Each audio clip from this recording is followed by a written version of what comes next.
Hello, world, and we are back. My name's Kyle Fischel, and today I am joined with. Ryan Unger. Today we're going to be commentating on a 2-5 no limit hold'em session. It's going to be a little bit deeper than normal. 1,000 max buy-in. Most of the players have bought in for the max, and we're going to get rolling with some hands very quickly.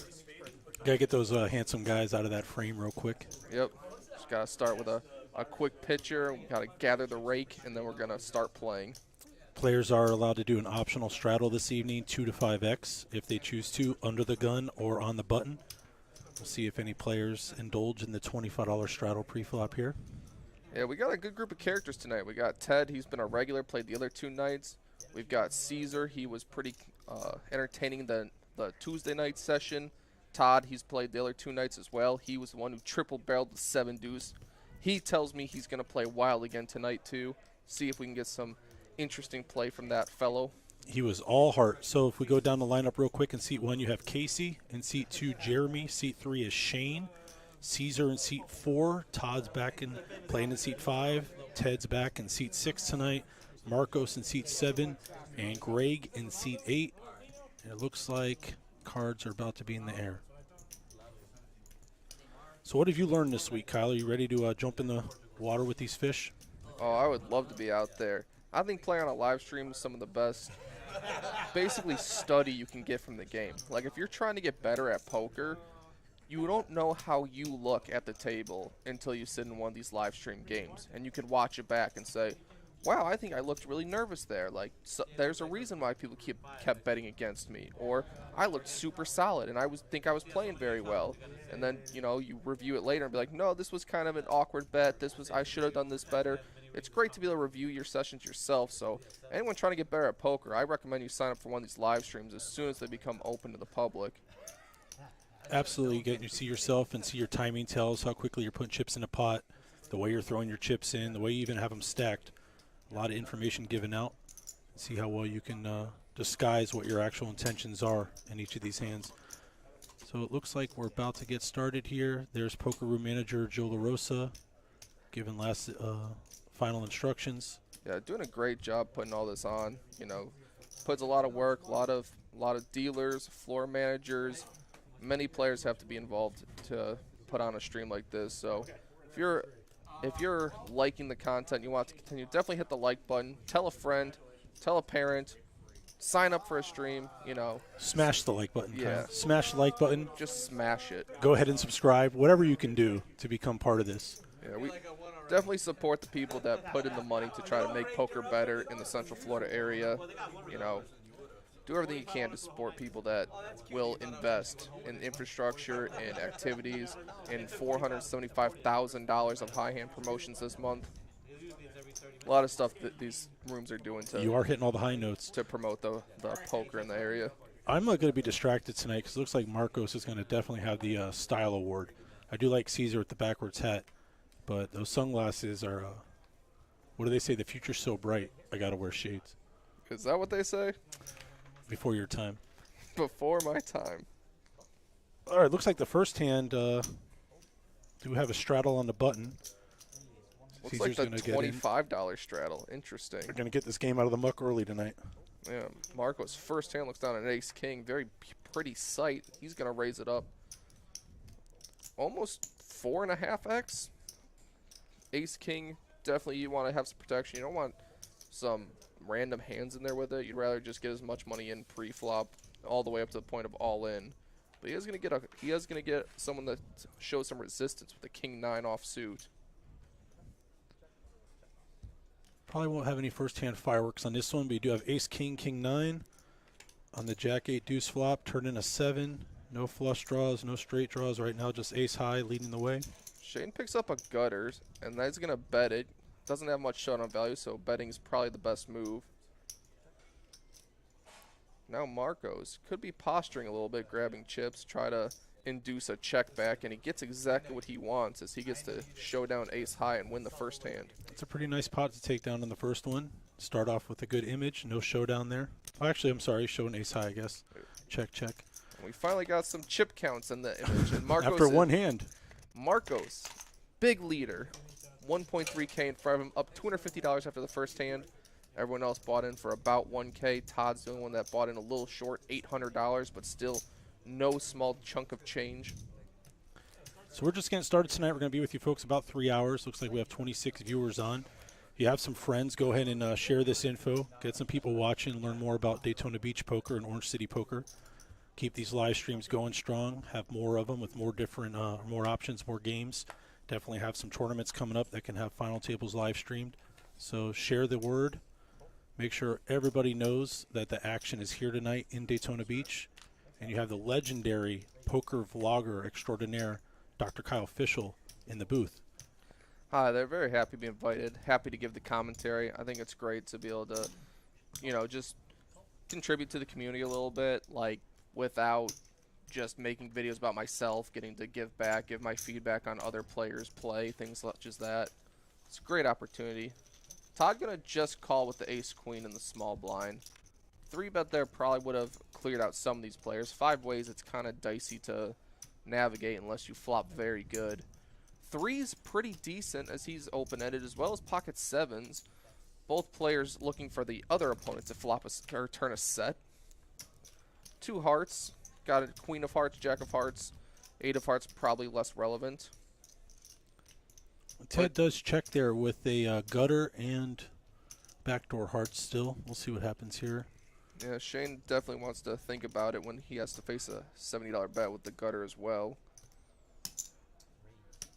Caesar, always nice to have an overpair with 7s. How often do you ever flop an overpair when you play 7s? I can't remember the last time. Very tough. So we have 2 open-ended straights. Caesar's gonna raise. He likes his overpair and open-ended. It's a board where not many people have a whole lot of 2-pair combinations, not many sets. He technically could get value from a flush draw that he's actually beating, which would be great for him. And he's actually betting with the best hand, and he gets to take it down. So aggression pays. Doesn't have to have any danger on future streets, and he's gonna show it. So 140 to call into a $400 pot. Do you like that fold? I think it's not really about this flop bet. It's more about what comes later. Like, let's say the turn is a 10, and now he bets 400. Now it's an obvious fold, so in that case, if you really can't hang on multiple streets, you should probably just fold now. But that's just my personal opinion. I guess our player decided to agree with it as he lets it go after a little bit of thinking. Would have been interesting if Caesar would have made a set there on the turn. Yeah, I mean, same thing. Like, Caesar also had the 7 of hearts, so if the turn is like the jack of hearts and he just bets huge, now he has plenty of flush draw potential, still has his straight draw, still has a pair of 7s. He definitely is the most likely person to win that hand just based on how the action unfolded. Here we see Ted open up to 60 with King Jack offsuit. Shane playing a very wide range. Love to see it. He's got 5-3. He flops bottom pair, but Ted's got top pair and a pretty strong kicker. Ted's played the previous few nights and hasn't ran the best, so it's nice to see him pick up a decent hand in the early going so far. Shane's going to keep him honest. And he binks the 3. It is so hard for Ted to put his opponent on a 3 here. He made it 60 pre. You're never expecting your opponent to turn trips here. You're very happy to bet here a second time, get value from flush draws, worst jacks, a 7. And Shane's going to show him exactly where he's at when he jams.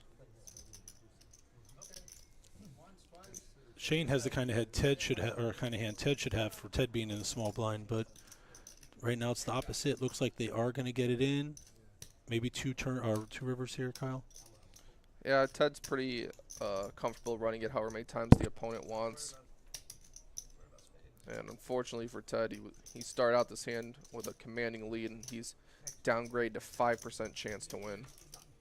One of 2 remaining jacks in the deck is the only way he's getting some of this back. There's the first river, no good.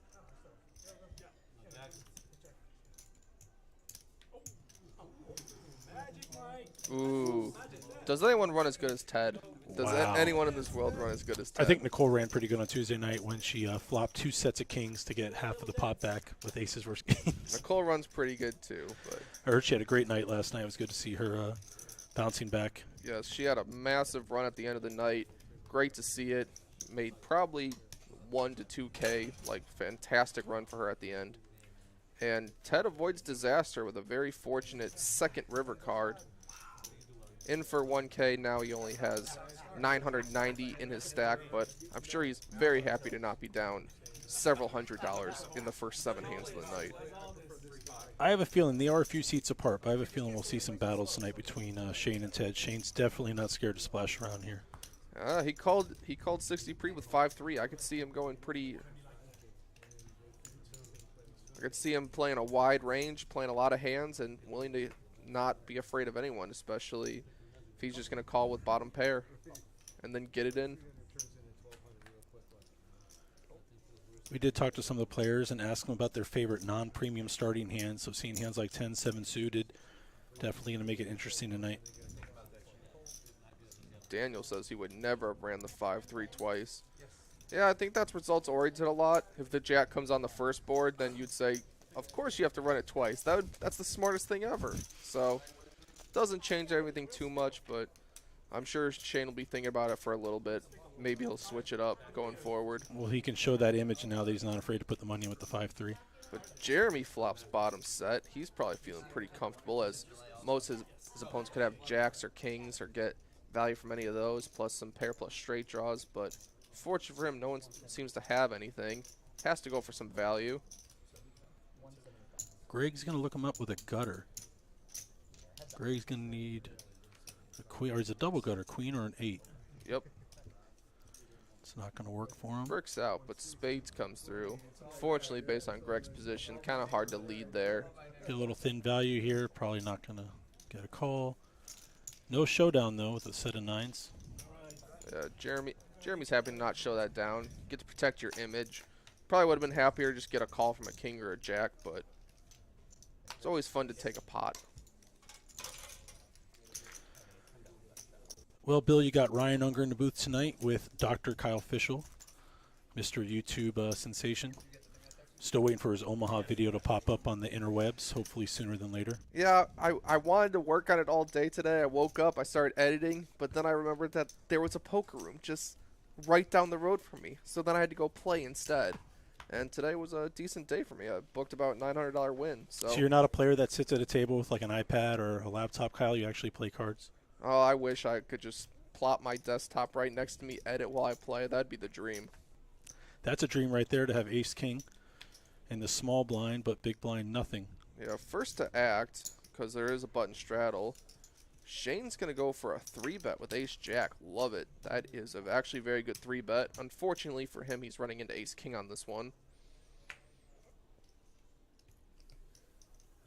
And now Caesar has a kind of goofy decision. Queen-jack suit's pretty good. I'm sure he would have liked to see a flop with that one. Chips are flying early. This stream is starting out with some fireworks. 2 all-ins already, and we've only, 9 hands in. We've had 2 all-ins. Ace-king versus ace-jack. Players are deciding if they'd like to run it once or twice. It's going to be hard to put Shane on hands. He's been very active so far.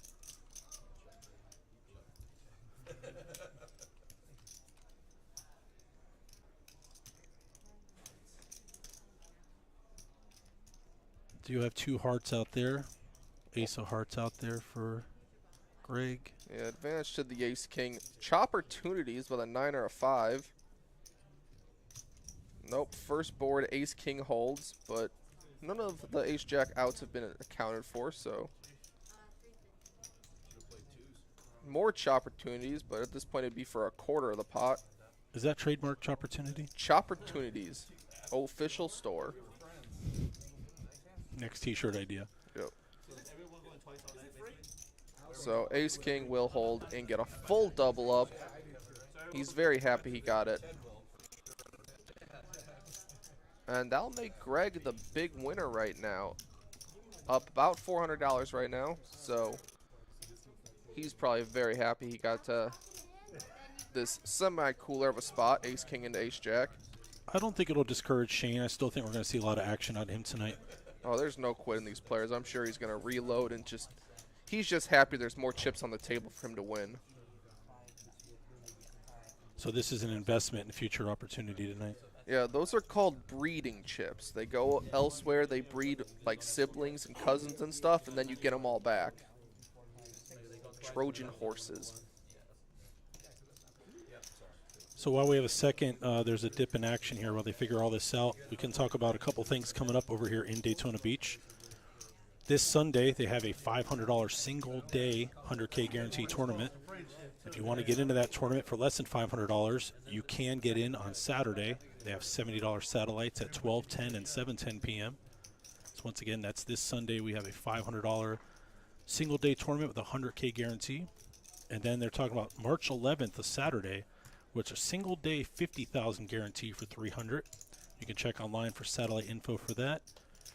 And then coming up at the end of March, a 100K guarantee with a $200 buy-in. And that final table will be live streamed from Daytona Beach Poker. That'll be a 6-flight tournament with day 2 on Sunday, and Monday will be a live streamed final table. For more information, you can go to DaytonaBeachPoker.com. Get more information on those. If you haven't been into Daytona Beach or Orange City Racing and Card Club, you should get yourself a player's card. Start earning some time for your play.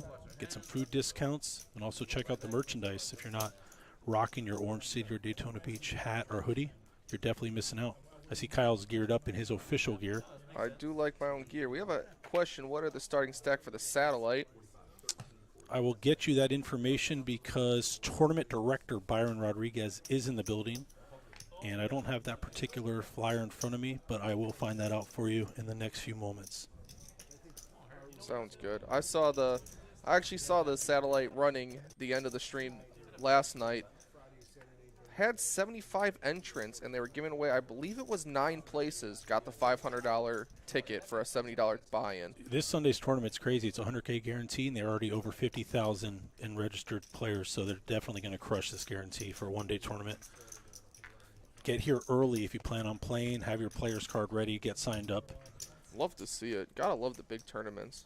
Yeah, they crush every guarantee over here in Daytona, so definitely get involved. Find yourself on a stream on a future final table to tournament too.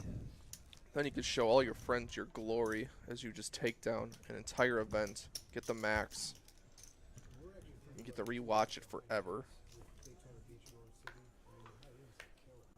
So looking at our VPIP so far, Shane is definitely leading the way. 83%. It is early, but that is pretty impressive. 11-hand sample size, but he is not afraid to put chips in the middle here. It looks like he did reload for the full amount. They are playing 500 min, 1,000 max, 2-5 no limit. Optional straddle tonight is 2 to 5x under the gun or on the button. He just pushed me $5. Yeah, that is what happened. I didn't collect it. I owe him $5. Yeah, yes. Sorry, my apologies. I'm not sure what you mean when you say what the commentators at for YouTube. We can see everything you're commenting. We'll be happy to chat with you. If you've got any questions, any comments, like to comment on the commentators, we'll comment on the comments for the commentators.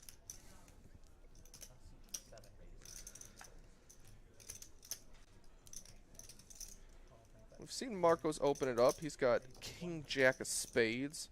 Runs into a King Queen. King Queen just going to call on the button. And Shane, no fear, going to keep pushing action. Makes it 100 with Ace Jack. Didn't work out well for him last time, but not going to dissuade him in the slightest.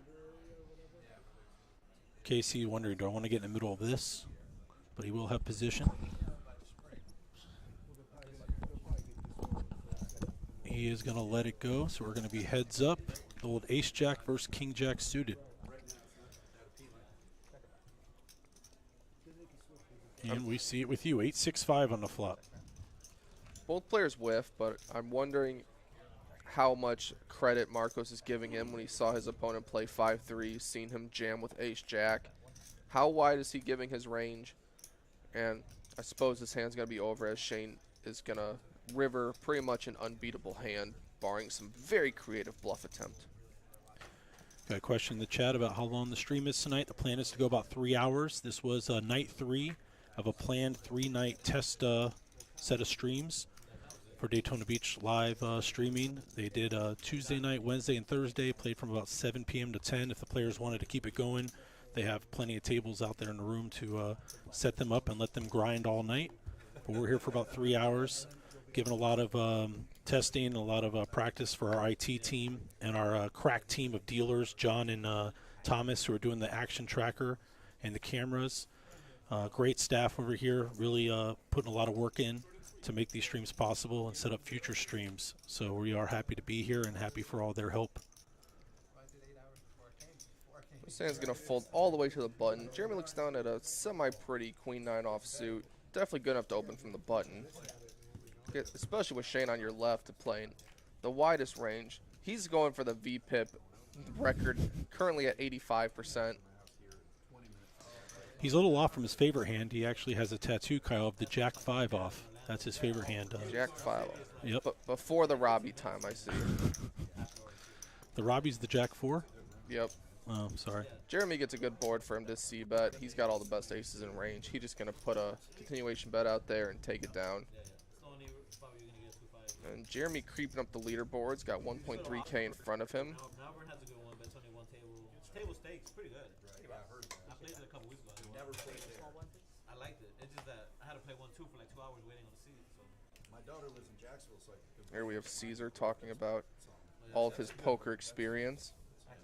He told me earlier today that he's actually taken it very seriously recently. Had a very good year last year. Claims he is up 70K just playing strictly cash 2-5 live. So we're gonna see if he can add to that income on this one. And right now he looks down at a queen jack of clubs, raises to 20, or he calls the 25 because it's a straddle. In this $25 straddle from the button, it looks like it's happening relatively frequently in this table. Todd doesn't hesitate to tag along with the tray deuce off there. Okay. Yep. Well, he's going to close action on that one, so I guess he can call off there. Yeah, 4 ways, 125 apiece to the flop. And that's not the flop you want with the tray deuce, is it, Kyle? I mean, every single person missed. There's not going to be too many flops you like. Ted's going to take his image, claiming he has a good king, ace, king, king, queen, all that in range. He's just going to continue into the field for very small. The small bet makes sense. You're not really trying to deny equity from any flush draws. Caesar has a gut shot, but besides that, that's really the only draw out there. Caesar's getting a good price for a float for a gutter? No. Yeah, he probably would if the 4 was the 4 of clubs, but just simply backdoor single gut shot, it's going to be too weak to be able to continue. I have a weird feeling that if Todd would have had the 7 deuce there, we might have saw some more chips come in the pot. I mean, he might kick himself for that one later, seeing how everyone missed, and he could have just led. There was opportunity, not recommended, but it was possible to take that one away.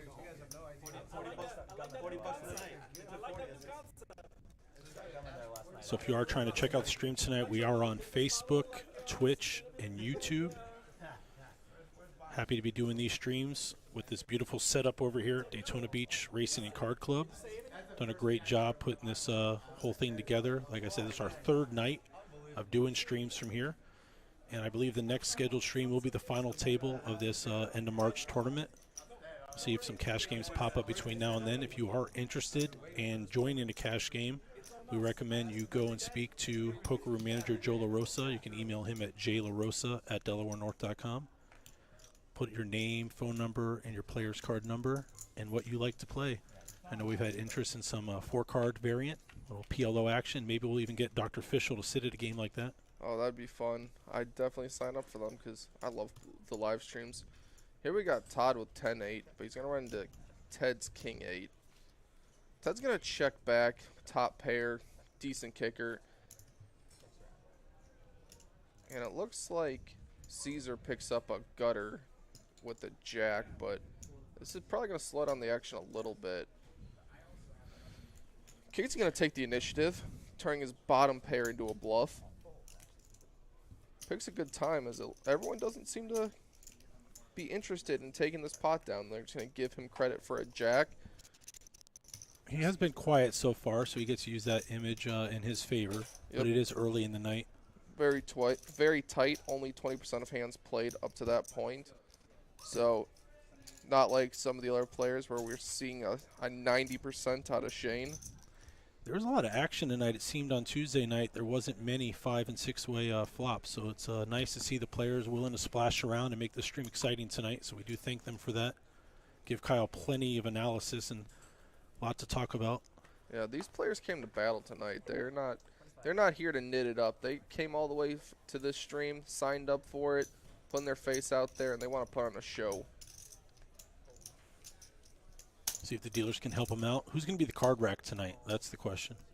Who's going to get all of the premium starting hands, Kyle? So far, I'd say Caesar's had a few good hands, but also I believe Greg had the other very good hand with Ace King into Ace Well, Jack. I don't want to wish a cooler into play like I did on Tuesday night, so I'm going to try and.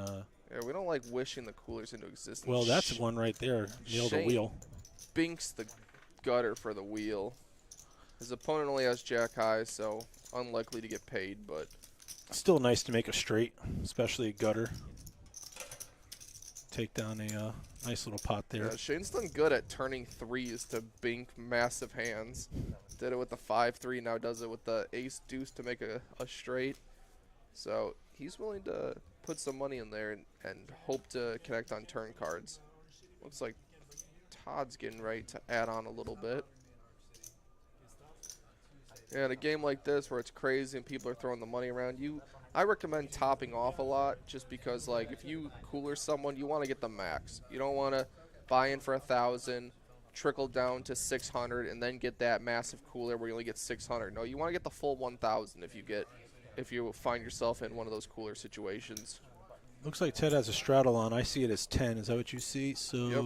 there you go. $10 button straddle. I think the 25 straddle's a little much with a 1,000 cap, but $10 seems to be a good straddle amount. Yep. Greg's going to just call with the 9-7 of diamonds. Very pretty hand. Could raise it. I think calling's fine. Todd's going to mix it up with the 5-4. Natural 9. And that's not a bad hand to wake up on your straddle. Yeah, Queen Jack suited. Ted gets the Queen Jack suited. Elects not to 3-bet it. Ted does a good job mixing it up. Sometimes he 3-bets, sometimes he calls. This time he chooses to just call. And he's going to miss. Todd makes the only connection with bottom pair. He's going to lead right out into it. I think it's a pretty good sign. Mark, I appreciate your comment on the audio. I don't know much about the technical side of it. As long as you can hear Dr. Fischel, you're winning. He has more to offer than I do. We got a comment that audio is coming out of one side each. I'm not even exactly sure what that means as well. I am sitting on wires, but that's just me.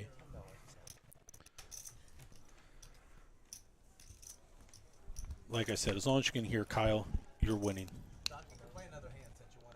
Hello, world. He is back. I'm still here. We're commentating.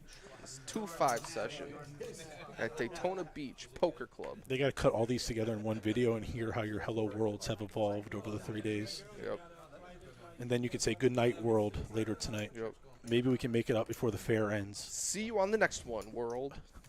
We do have a fair out here in the parking lot. If you are interested in carnival food, get your meat on a stick or a cotton candy out there, Kyle. Yep, in the Daytona area. It's kind of cool to see the fair right there. That's how I knew how far away I was. I could see the lights of the attractions and put the foot on the accelerator to get here in time.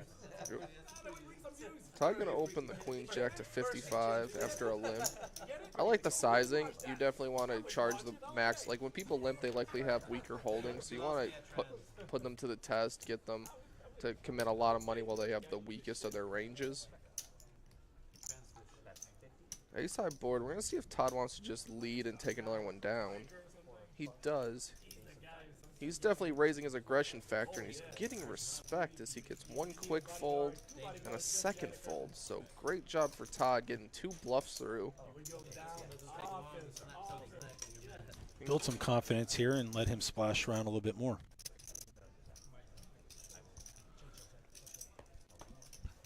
So Shane's still down a buy-in at this point. Todd's down just slightly, 25% of his starting stack. Ted's got a nice little win so far. A couple players over there around 200 or 300 profit, but we're not even 30 minutes into the game. They've played about 18 hands, so on pace for a nice night. I think we got about 90 hands in on Tuesday night. What was your final tally last night? Around the same? I did not check specifically, but yeah, these dealers are definitely cranking them out. Well, I'm going to put you on the spot and ask you all kinds of questions. So sounds good. I'm prepared. Fire away. If you need a lifeline, there's plenty of staff here. So okay. Jeremy's going to open King 5 suited on the big blind. And under the gun, Shane, most active player by far, wakes up with a premium 3 bets to 90. And I don't really expect these opponents to give him credit just based on how many hands he's been playing. And that's going to lead Marcos to make a decent call. 7-6 suited, definitely has some playability, can connect to boards. Easy to play post flop. You either connect and you win a big pot, or you completely whiff and can kind of just get away from it. How do you adjust your play when you have a player like Shane at your table who's not afraid to put it in and you're trying to navigate your way around those? I'm happy to ranges? widen my range, just widen it up and call him down. Like if the board was 7 high, I'm happy to just check, call him down. Don't need a raise, don't need to do anything. Let the aggressive loose player bet into you. There you go. Well, there's a 7. It's not 7 high, but he does have a pair. Marcos faces a $100 bet. He does have a gutter to a straight, though. It is the dummy end, and some hearts can make his hand a little bit difficult to play. But he's thinking right now his hand is probably good. Absolutely. Like, Shane showed up with 5-3 offsuit one time, ace-jack. He's being all, and now Marcos is extremely comfortable. Now he's hoping he's against ace-10, maybe 10-9, pocket jacks. So many hands he can get a lot of value from. Should he check behind here and try and get Shane to fire river? I don't think so. You don't want the river to be a heart or an 8 or anything that's going to be gross. A 9 or a 10. There's plenty of bad cards. You're really not going to know where you're at anymore. Jack would be horrible, as your opponent could easily just have an 8. So I like just betting there, getting to keep the betting lead for the river, and, you know, getting value from all the over pairs, all the single pairs, some of the 2 pairs. I like betting there. Yeah, you're right. And then he's picking up those little pots like that, and it's put him in the chip lead for the moment. So it is working out for him, and he doesn't have to put himself out there too much. Not yet, at least. I'm sure there's going to be fireworks later because Shane is going to be involved in all these hands. Ted's V-pip's down a little bit. I think we should remind him of that if we have a chance. So Yeah, he was trying to lead the way this week. if you want to follow Marcos, he's on Instagram as Marcos Brazil Official. Over 83K followers. And a lot of people will see it tonight, so clearly has some interesting stories going on. If 83,000 people are going to tune in for it, then you could be 83,001. Well, we have 63 viewers right now, Kyle, and I'd like to see that hit at least 100, getting 3 figures. So if you have some friends out there that dabble in the poker streets and want to hear some commentary from Dr. Official, please let them know. Hit the, what do you say, smash the like button? Smash the like button. And Go ahead and join the stream. And 63, thank you all for tuning in. I mean, we've gained more viewers every single day, so happy to see it grow. You can see the growth with your very eyes like that, and that's great to see. Here You can also come play a meetup game with you, Kyle. Yeah, I haven't planned my next one yet, but we will look into that probably for sometime middle of March for the 1-3 meetup games. With the $10 bomb pots? $10 bomb pots. I like double board. Sometimes we can get the double board through. Other times players just want to do one board, but double board, $10 bomb pots, a lot of action, a lot of fun. All right, you can get us caught up here. Looks like Casey has flop top pair and did lead out. Yeah, kicker not really relevant in the hand per se if it gets to showdown, but more relevant in its backdoor potential with a heart and a straight draw.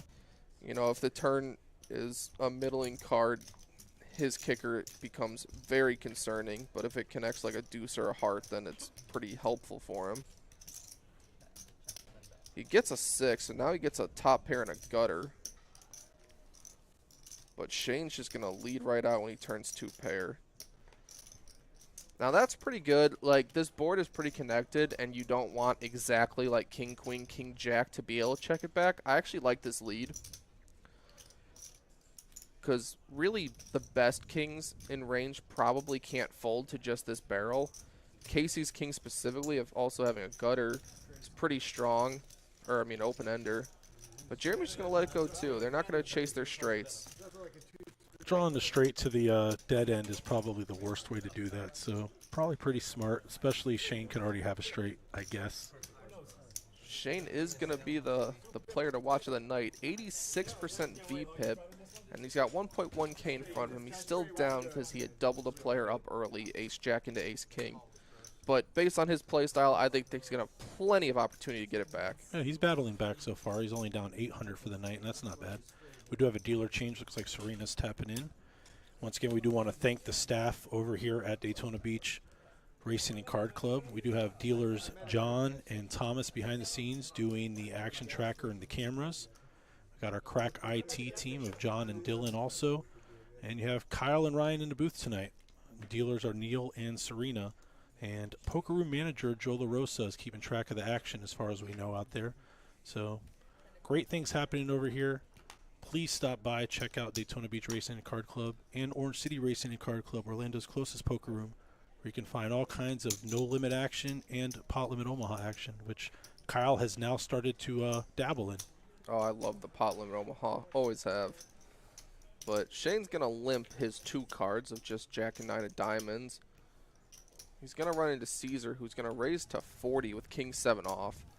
A wide range from so early, but... And Ted's going to pounce on it with Jack 10 off suit. I would say a speculative 3-bet from such early position action, but he gets a caller with a dominating hand, so... We could see a lot of fun flops here. Let's see what happens. Well, this flop's definitely better for the 3-better, and Ted's going to know this and likely bet small. I expect him to bet like 120. Shane won't be afraid to raise here. He goes to 125 and just takes it down. I could see Shane playing back in him once in a while in that spot. Yeah, sometimes, but I think he's more likely to play back him if he had like bottom pair of threes, where he has some trips potential, some 2-pair potential. In this particular setup, the times he plays back and Ted calls, Ted just always has an ace minimum, and you're kind of dead because you raised and you have jack high. So this is just a spot where position and your 3-betting range is just gonna, you know, be the deciding factor on this one. Looks like KC has changed his wardrobe a little bit. Is now showing off the ink, so he definitely is going to have the intimidation factor in this next hand, Kyle. Yeah, we don't play against people with tattoos. They're just, it's wrong, it's dangerous, it's scary. They understand pain, so you can't scare them with poker pain. Are these official rules of poker? Yeah, this is my expert analysis. Just for the viewers, Kyle got his first tattoo after he got married. Oh, it's true. I have the King of Hearts on my wrist for anyone who cares. He did marry up, and congratulations to him. Thank you. I appreciate it. I agree. So Todd's going to call on the big blind with very speculative holding. Shane also going to raise with the King 10 off. It's a board that definitely connects better with the big blind, but the times that they just completely miss, King High is going to be good a lot of the time, and you can just bet and take it. And this is real poker. We're not seeing aces versus kings. We're not seeing ace-king versus sevens all in pre-flop or tournament-type hands. This is real poker. You don't hit a lot. You act aggressive. You play your position and play your image. Yeah, this isn't the cherry-picked vlog style of poker. We definitely will edit it to be that way. And we never talked about the other night how you used to get a little love for your blogs where all you had were aces and kings and ace-king. You had to change it up. Well, yeah, because those are going to be your biggest hands. Speaking of which. Yeah, Todd looks down at kings. He's going to just limp from the small blind. He's going for the limp re-raise, hoping to get a customer. Looks like Casey's going to oblige. Casey, I believe, makes it 55. Nope, 60. And now the trap has been sprung. Pops it back, 200, 250, 205. I think it's 210. That too. And that's gonna put Ace Jack in a really goofy spot. Your hand's likely dominated a lot of the time, and it's a limp 3-bet. Like those are just always aces and kings, and then sometimes someone's just losing their mind with 7-6 suited, but not too often that happens. Casey's not gonna be Not going to be bullied, not going to be dissuaded. Not scared of the limp 3-bet. Gonna just call, though. Kings Well, nice pot. Kings are ace magnets, but not this time. With a pot of 435 and a really safe board, Todd's going to go kind of a 2/3, 3/4 sizing, which is pretty good. Your opponent, best hand they can really have is maybe ace-king, ace-9 some of the time. Sometimes 9-10 got sticky. I think 2-10 prices out 6s and pocket 9s some of the time, so it's just going to be a safe board to just c-bet, and then given pretty much any river, any turn, you can just jam turn, and then... Todd did show the kings, but I think Casey knew exactly what he was up against there. Yeah, but it's played well. The limp 3-bet works out well for him. And, Ray Sykes, I have not been to Jack's recently. I actually moved to Southwest Florida. I live in like Cape Coral, Fort Myers. So for me, Jacksonville would be close to like a 7-hour drive. So that's why I typically stay to Orlando, sometimes Miami, very rarely Tampa, but more of the South Florida area. And your meetup games are usually held at the Orange City Racing Card Club. Orange We're happy to have you.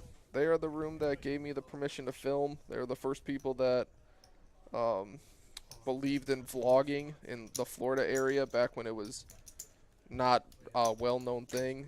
I started vlogging when it was just my face on a camera, and eventually they said, no, you can bring your phone, you can film, just, you know, be polite, don't show everyone's face, and, you know, promote the room, promote us, have fun with it. So I'm very thankful for them for that.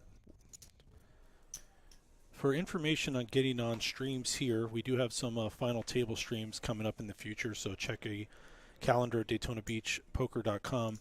I know that the tournament that's going to be at the end of March and the first weekend in April will have a final table live stream. As far as cash games go, there will be more scheduled. I'd reach out to Poker Room Manager Joe LaRosa, and his email is jlarosa@DelawareNorth.com, and give him your information, and I'm sure he can get back with you and definitely be scheduling some more live stream games. We have a great setup here, and we definitely want to use it and show it off. It's very impressive what we've been able to build over here in Daytona. Yeah, Marcos from the technical under the gun position just opens into 8 other players with ace-king, gets immediately 3-bet to a pretty big sizing of 155. So the first 2 players with action got a raise and a 3-bet. They both have ace-king. And we got a flop where it's going to be who wants it more. I think Marcos has more ace-jacks in range than his opponent.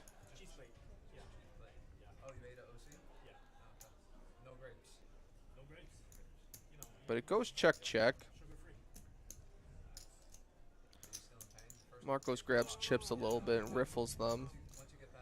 He's done it a few times, got some checks out of it. Gets 2 checks. We're going to see if anyone wants to throw out a bet here. Marcos bets $200. As played, he still has ace-jack and all random jacks in range. He sometimes have 8s, 9s, 10s, things such as that. But the board pairing river is not a card you typically bluff at. So if I was Greg, I would have considered calling the ace-high. But it looks like they both did show, so Greg be slightly disappointed, but yeah, advantage Marcos played. Like I said, when they both have the same hand, it's whoever wants it more, whoever plays harder for it. In this case, first position, you got to fire first and take it down.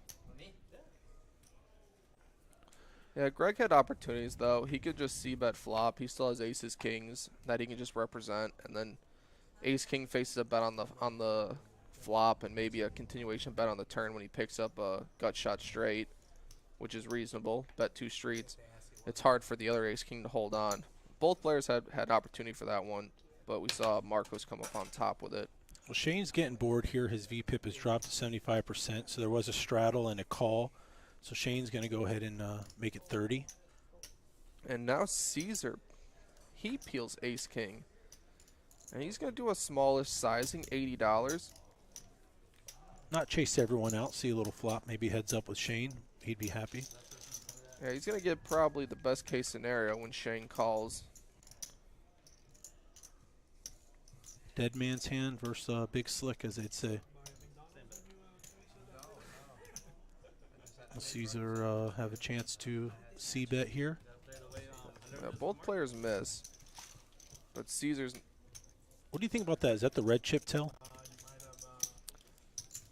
Reach for the stack of red and put it in? No? No comment? Well, I don't want Kyle to give away all the official secrets. I think that players typically try to protect their biggest chips in general. You very rarely see people throw the black chip in there. If they're going to bet 100, a lot of the time they do for green.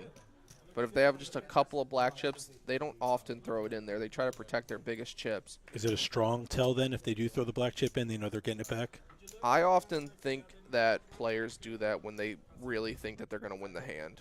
Personally, that's my read on the situation. Every player is different, but it's very people often get rid of their little chips first when they're playing poker. So, you know, you could have taken that into account and said Caesar's keeping all his green chips, he must not have anything, or he could just have everything and just, you know, everyone's different. This time that read would have been relatively accurate. Wow, we saw the fives just fold there. Interesting. Greg finally connects with one of his ace X's. Advantage him on his rematch against Marcos.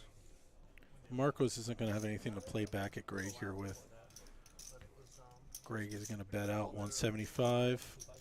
Pot That's size a pot bet. Yeah, for sure. I like the pot size bet. You want to get value from the spades. Maybe a king X will pay you off. But so we're roughly 26 hands in.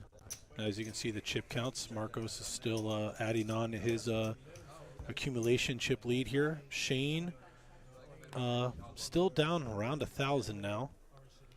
Casey down a little bit tonight, and so is Todd. Marcos so far up about $600, but still early. We're about maybe not even a third of the way through yet. yeah, Ted so far has turned his last 2 days around. He's up $450 so far in the stream. He's got to be feeling better about this night compared to some of the other ones. And he's going to open to $50 with pocket threes. What do you think about 10xing there? I believe it's a button straddle with one limp, so it's betting 50 into 20, so it's pretty also good. A pot size bet. Yeah, it's pretty standard raise size. And especially when you're playing on a live stream, people are often unwilling to fold, so you can raise it a little bit higher. Like previously, even in this stream, we've seen some $70, $80 just standard opens and gone three ways. So people are not really willing to fold, so you might as well size up when you have the best of your hands. So he does bet half pot here with the under pair. Yep. Shane's going to look him up with a gutter and an over. Hits the over. Yep. Binks the ace, but Ted turns double gutted, and the ace is better for his range, so he might c-bet it. Or Ted turns just a gutter. And he does continue, but he misses. Doesn't Shane's fire going to check the and third showdown. barrel. Yeah, Ted likely thinks his threes are no good, but his particular opponent has shown willingness to call large bets with weak holdings, and he's really just thinking, can I get an 8 to fold? And some of the time, yes. Some of the time, no. Probably not getting him to fold an ace, so he does a pretty good check back.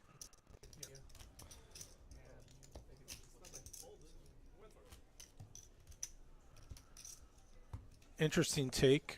Camera on Doug, saying Bart Hansen talks about throwing one black chip in to easier make it counting the pot later on different streets.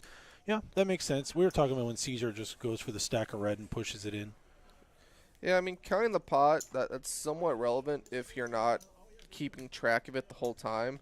Like, I personally just always know how much is in there. Like, no, like, seriously, when we start. Is that for your financial degree you got? Yeah, you learn about it at Stetson Business School. Oh, the penny games at Stetson? The hard business school. Yeah. No, but you just know, like, you made it 20, it goes 4 ways. There's $80 in there. Next you made it 50, heads up. There's 180. Just got to keep track of it in your mind to be able to make the best decisions going forward. Well, Shane flops second pair. He's just going to bet and take it down as everyone misses. He's definitely starting a comeback trail. Now he's only down $600. Got 13 in front of him. That's moving in the right direction, trying to get unstuck and repping the 75% VPIP. It is difficult to be profitable betting or having such a wide VPIP. I'd say the most optimal is between 25 and 33, but anyone who's going to try to play all the hands and still win, gotta root for them because they're going to have to navigate some difficult spots. You know, bet with some second pairs, throw some bluffs out there. You know, get called in some spots where they don't believe you because you've been playing so wide. And Todd's going to look down at pocket tens, somewhat of a premium. Raise it to or just call. Looks like it's a $20 button straddle. Ted's going to raise to 100 with king queen.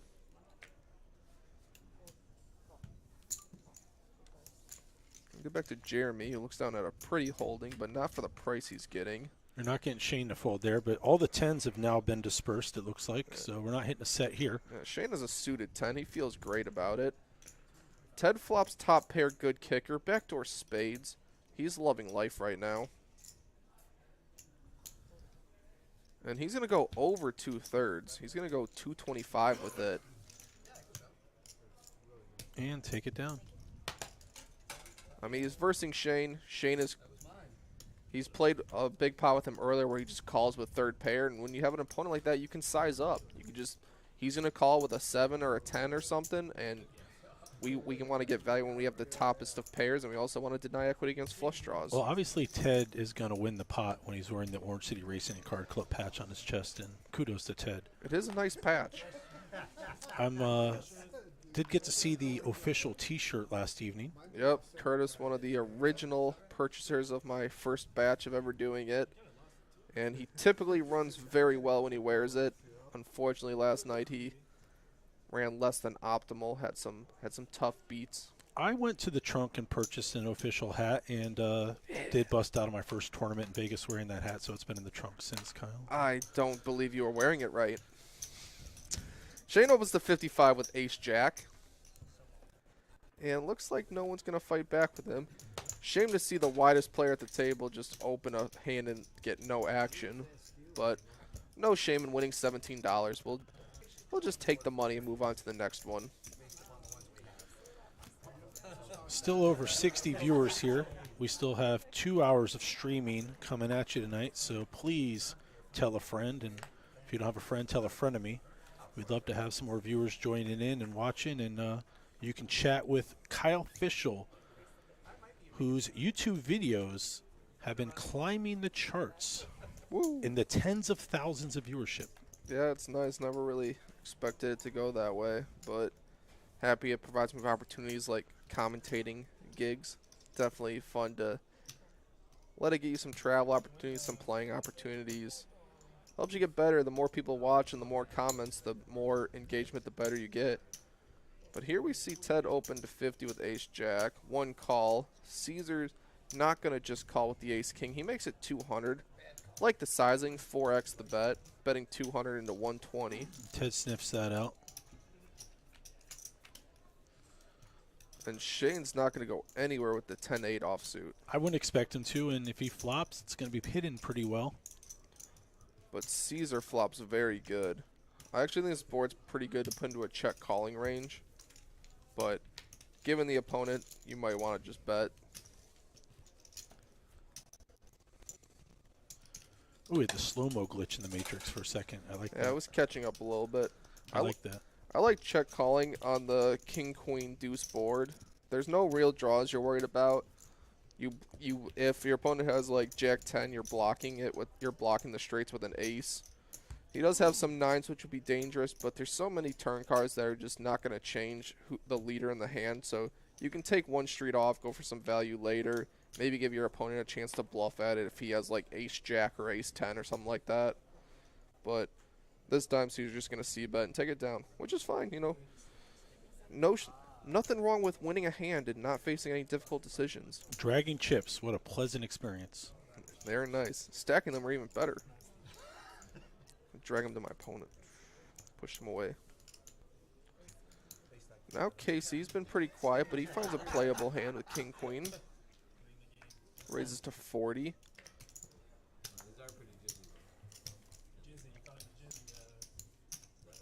Shane, the most active player, is going to 3-bet him. No fear from that man. I mean, Jack 8's pretty similar to aces for Shane, so nothing wrong with that. It's a natural 8. It's like almost good in Baccarat. Ooh. That's a Ted conversation. Ted's a natural 9 fan on his favorite non-premium starting hands, according to the cheat sheet here.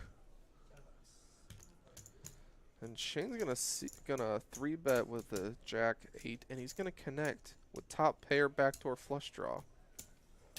I think Casey really is going to have no interest here. Yeah, Casey's gonna let his overcards go. He could be drawing pretty thin. He could be against kings and queens and stuff from a standard player. I would say with Shane, you probably have to peel one. Truthfully, he's been playing so wide. If you're gonna battle with anyone, that would be the player you want to tussle with. So picking your play or your table and seat selections, pretty good skill to have as a pro. If you have Shane at your table, where do you want to sit? Directly to his left? What do you think? Yeah, I think Todd's seat or Ted's seat's pretty good. Like when you're on their direct left, it feels a little bit personal if you're just calling all the times they're in the pot. But from here, you get to see from a distance. You get position on them most of the time. And Todd's going to use that position with pocket queens to raise to $50. Looks like we're going to go 3 ways. It's hard to keep an overpair. Could slow some action down. But that's going to be the safest board ever for pocket queens. I like betting here. You want to get deny equity from random aces and kings that could just... You don't want to let them have a free card and just connect on the turn and have your queens turn to dust. So I like betting here. Greg taking a moment to look at it. Yeah, he recognizes that his opponent really shouldn't have a 5 ever or a deuce, and his overcards should be good a lot of the time. They're not on this one, but it's definitely worth considering to play back in him because technically he has all the 5s in range and his opponent doesn't have too many of them. Be better if he did have one to play back with, but not everything is going to be perfect in poker. You got to make some moves to be able to make some money at this game.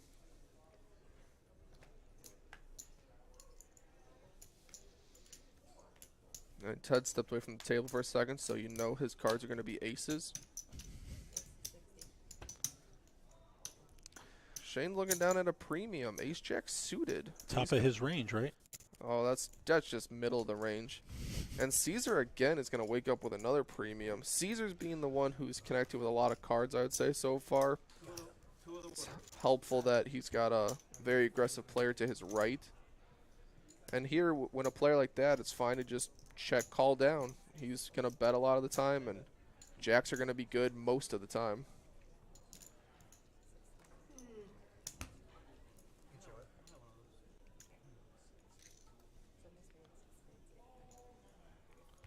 But Shane's going to give him a lot of credit. Shane's been folding to Caesar's bets a lot of the time.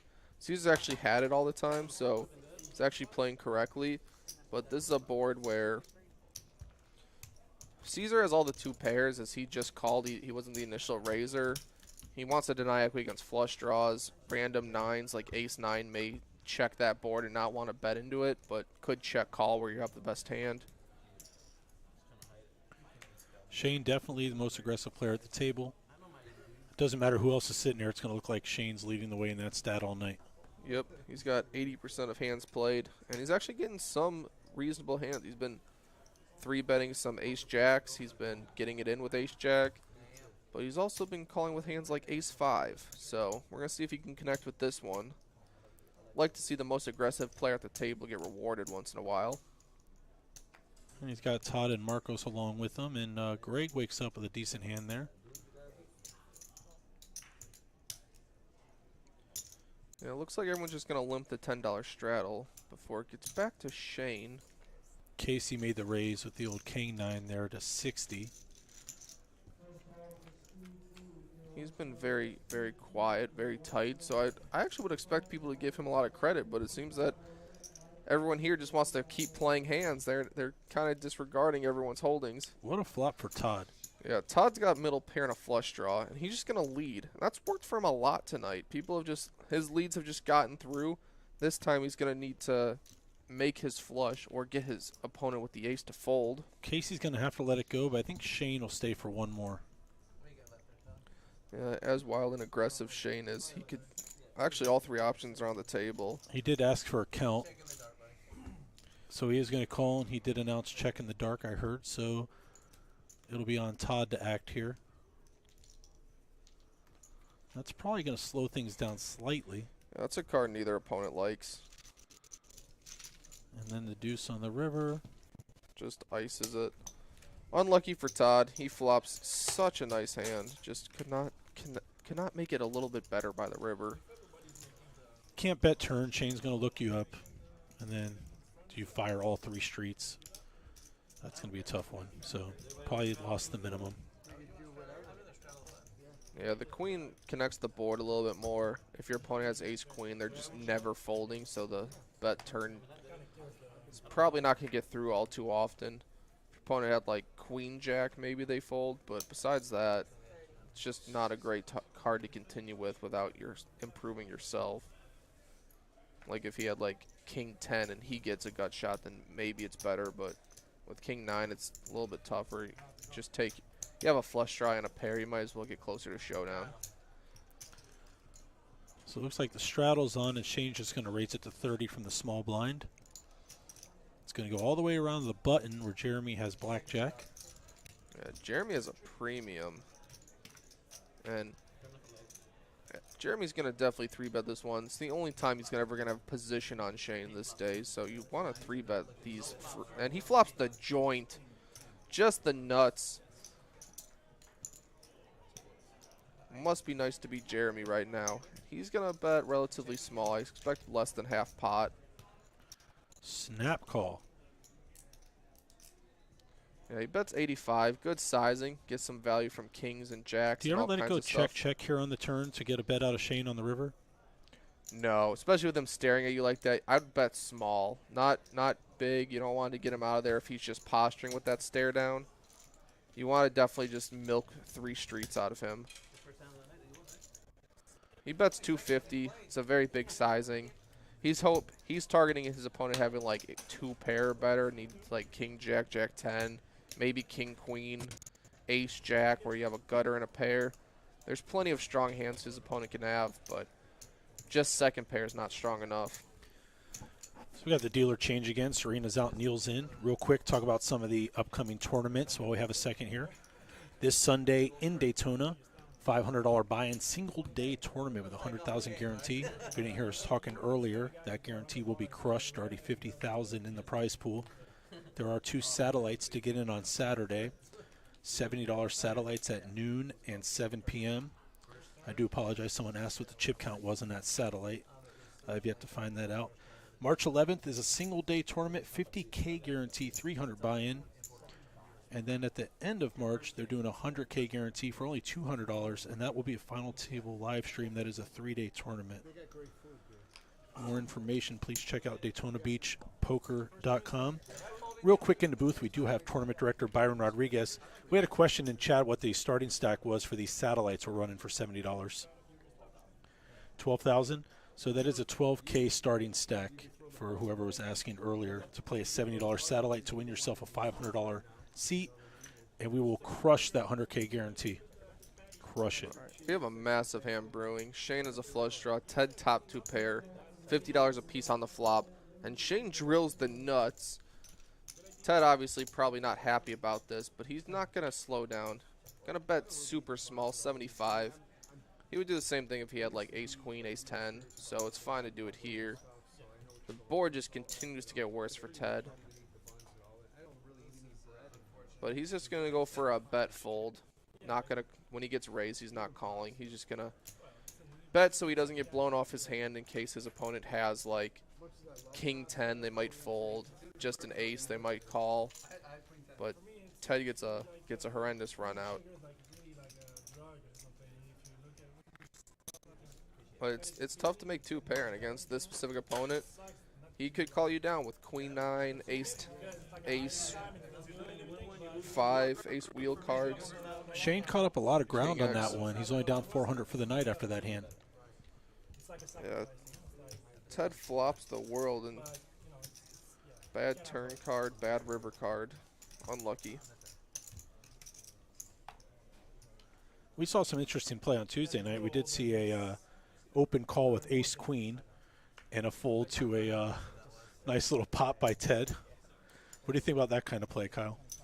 I mean, I think Ted definitely plays the position, the player very well. Like, if he senses weakness or knows that it's a spot where he should have the best hand a lot of the time and his opponent really shouldn't all too often, he'll just rep it, and he reps it credibly, and sometimes he has it, sometimes he doesn't, and that's why balance is very good in this game. And in this one, we're going to get a raise to 25 by Marcos. Several callers. Ted's going to continue with a weak, unsuited ace, but technically the best hand right now. 6 ways to the flop.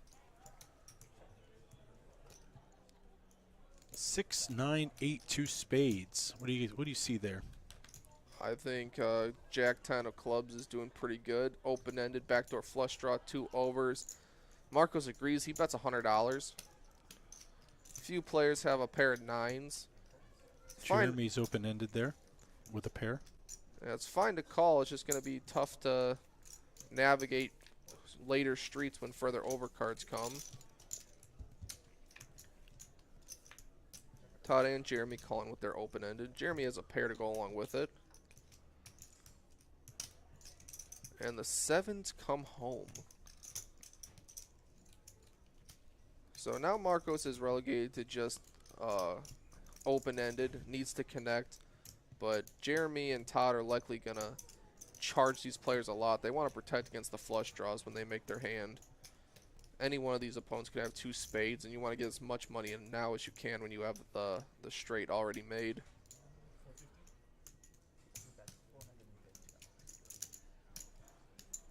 I think I heard 400 announced. The graphic hasn't caught up with us yet, but I think I heard 400. 450. That's a good sizing. Spades would likely pay it off, and they're drawing relatively thin. Todd can fear the 10-7, but it looks like he's going to put it in. Todd has a good stack to do this. There's 1,000 in there before he makes his call. And Jeremy could have all the sets. He could have 2 pairs. He could have, like, Marcos' hand, like Jack 10 of spades, to which would be happy to bet that same sizing. Now Marcos in kind of a interesting spot because his open-ended, he knows it's live. He's drawing to the nuts on both ends. But it's just going to be too hard for him to continue with that.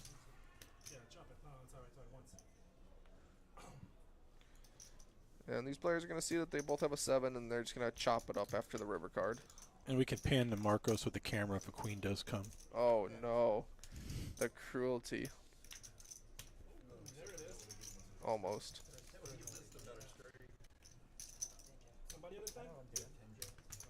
Well, Oh, he does hit it with the Jack 10. yeah, if they would have ran it twice, Marcos would have got half the pot if he would have been in there with them, but I'm sure Todd and Jeremy are very thankful that they can just chop this one up. Well, there's been no lack of action tonight. It's really good to see the players splashing around. It's making it a lot of fun for us in here. If you want to be on a stream, just need to contact Joe LaRosa, poker room manager at Daytona Beach Racing and Card Club. You can email him at jlarosa@delawarenorth.com. Get you on a future stream, or you can make a final table of one of their GAPT, Great American Poker Tournaments, final tables. Some of those are live streamed, and they're hoping to do a lot more streams here in Daytona Beach. Great setup here, great staff. Interesting tournaments they're putting out there, big guarantees and crushing guarantees. Central Florida now has one of the best places to play tournaments. Great tournament director. So come check it out over here at Daytona Beach Poker Room. Also check out the Orange City Racing and Card Club, where you possibly could catch Dr. Fischel on a Saturday playing his 1-3 $10 bomb pot meetup game. It's a great game. So much fun. I've been into it for 2K before, and I've been profitable over 2K before. So no changing or no shorts of action at that $500 max buy-in. Occasionally shenanigans occur, but we try and keep Kyle and his group under control. Oh, it's true. All the fun comes from the back of the card house. Do you have a nickname for your followers, like Official Whales? Or I wish. We need a gang name. Like the Official Swindlers. Someone's going to copyright that in the in the viewership here, and you're going to have to pay them a trademark fee. True, true. King 9 versus Ace 7 heads up to the flop. 2 clubs on a board of 10 tray 10.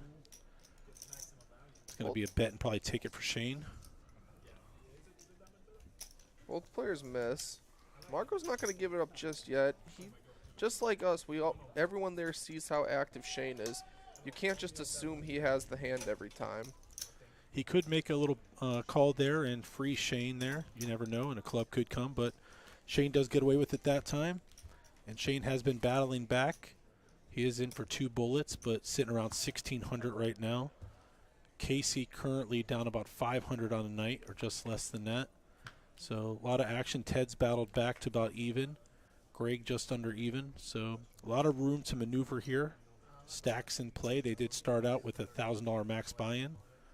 We'll interrupt my conversation here to talk about Marcos waking up with pocket jacks and a small blind on a $10 straddle. He's going to make it 40 to go. 45, excuse me.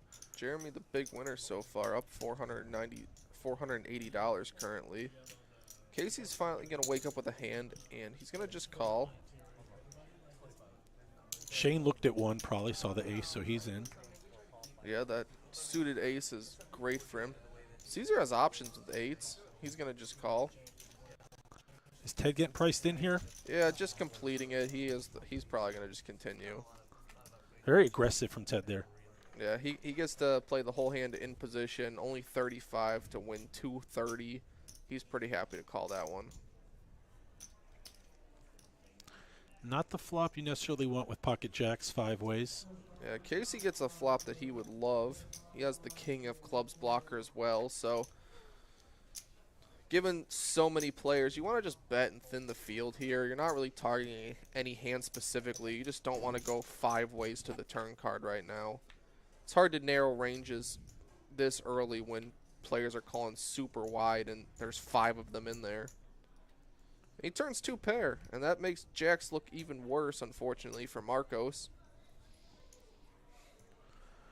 Casey hasn't been too aggressive tonight, so Marcos will take that into account here. A raise from Casey probably is going to shut it down. Yeah, when I turn 2 pair here, I like probably about half pot because you can just jam river all the time with your $500 stack. But he goes 240. He bets about a little over half his stack because he's probably committing himself. A jam. Jam is fine. A little bit big. You're pretty much only getting called by sets and flush draws at that point. But when you bet smaller, you get called by the king jacks, the king tens, ace kings. Kind of unlikely as it's a single raise pot, but maybe even a disbelieving 7 will call 2 streets. So when you turn the second pair, you can pretty much do whatever you want. There's no wrong answer, but I think a small bet is reasonable because you can get it all in river pretty much all the time. Unless you just want to protect against clubs, because any opponent can just have clubs, and you don't want that to get there for cheap. Seems the straddles caused a lot of action tonight. There's Gray getting in there. Small blind with the jack 9 suited with the $10 straddle out there. Yep, have not seen a hand without a $10 straddle so far, so really we should just title it 2-5-10 from now on. There you go. Todd loves playing the small unconnected cards. He's going to be in there with the 5 deuce off. Love to see him connect with one of these. Just one-time dealer. 5. Part of the way there. He's going to share his 5 with Marcos, but a lot of the time they would chop it if he gets to showdown. Caesar has a well-hidden hand here. A lot of equity with that 7-6 double gutter. Double gutter. Greg has top pair.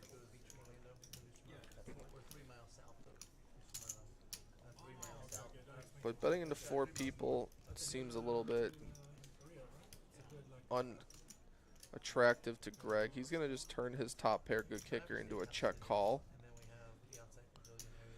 And disastrous for Greg because it's an undercard to the 9. You don't really expect your opponent to have 7-6 here.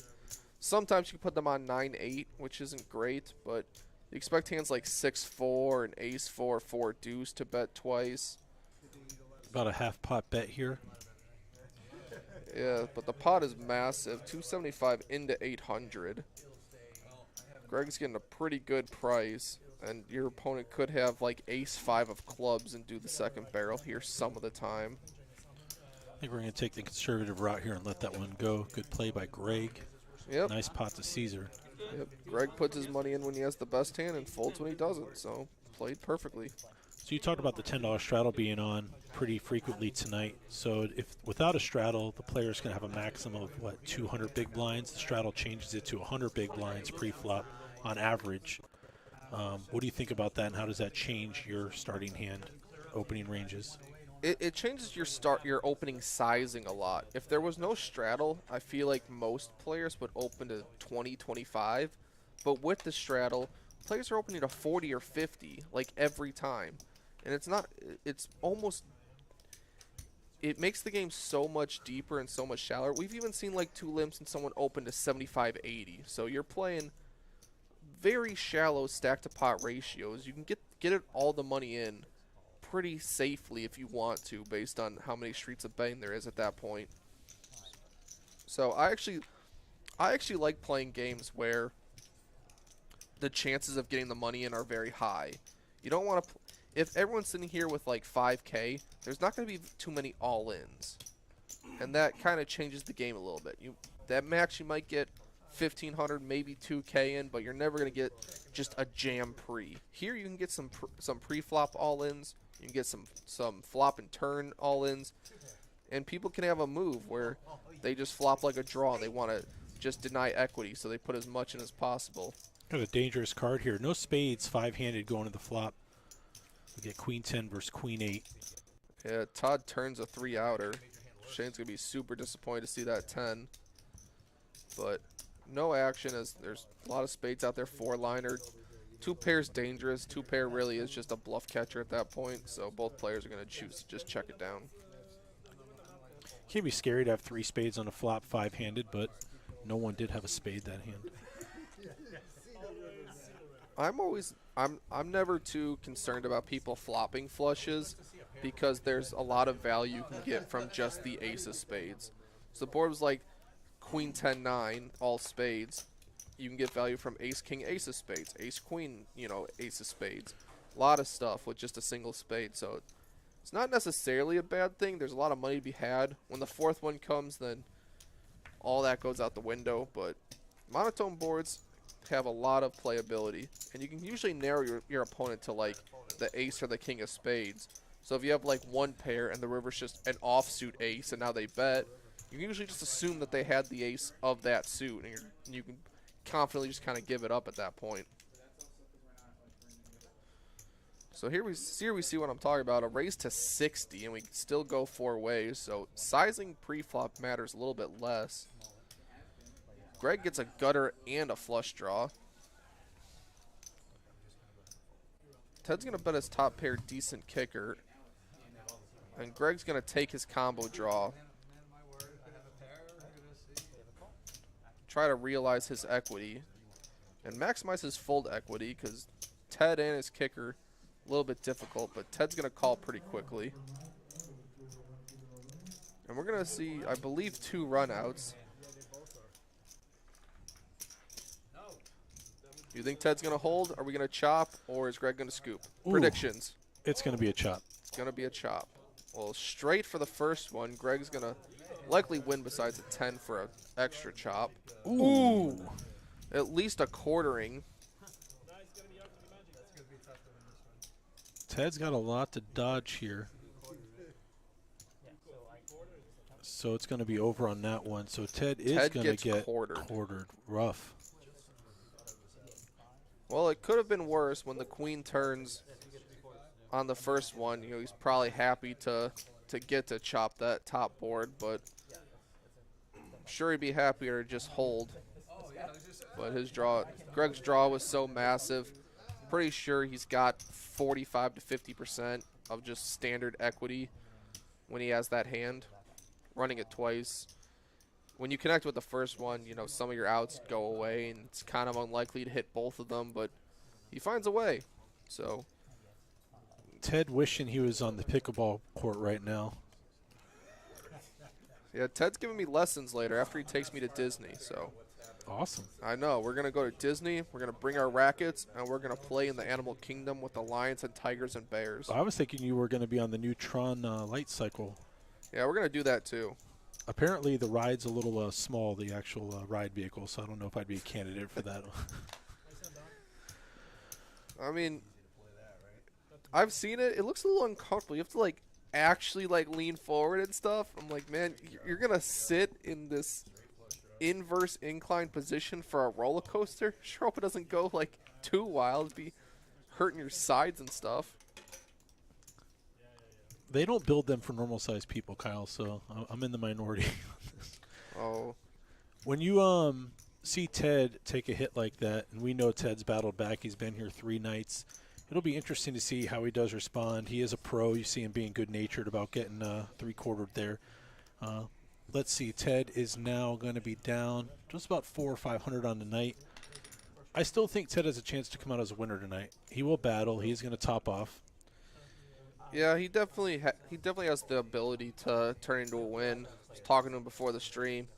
Said he has been running super optimally this February, but I'd say that hand kind of confirms it. But there's always chances to bring it back. Like, he has a great seat. He's got Shane too to his right, who's playing 82% of hands, playing everything.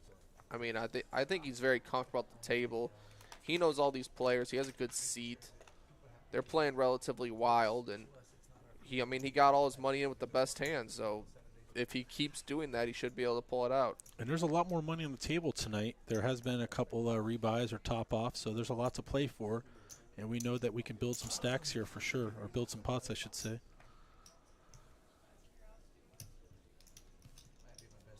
Jeremy's been somewhat quiet tonight. Decides to just call the 7-8 of spades. Very pretty hand. Shane has a relative premium, king-queen offsuit. It adds up to 20, so that's worth a raise. And Jeremy's playing a lot of hands from his button. The only time he gets to have position on Shane, so he's definitely gonna defend them more liberally than a lot of people would. Casey gonna continue with Casey's gonna fold his queen The 9 of graphics hearts. get caught up there, and we have the 4-6-10. Double gutted for 7-8. See, the good thing about a double gutter is when it hits, it's so disguised, your opponent never sees it coming. They might see this one as there's now 4, 5, 6, but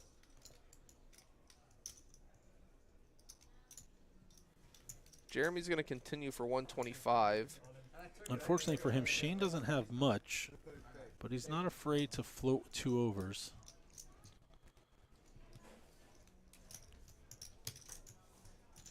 Yep, Jeremy has the stone cold nuts, and he's just going to jam. It's fine. You definitely want to protect against hearts and diamonds. There's plenty of dirty river cards where you're not going to know where you're at. Even just a 7 on the river is not going to be a great card for you. So jam is perfectly reasonable if he puts his opponent on a flush draw. If he could see the cards, obviously he would just call and hope he fires again. But most of the time your opponent, when they bet 2 streets, have a decent amount of equity of some sort. So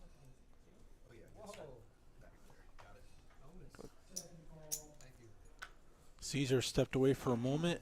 Shane's now down around 8:30 on the night. So expect him to be active and try and battle that back. Jeremy continues to be the biggest winner on the table, up 850 right now. He's had some pretty good runouts against Shane specifically.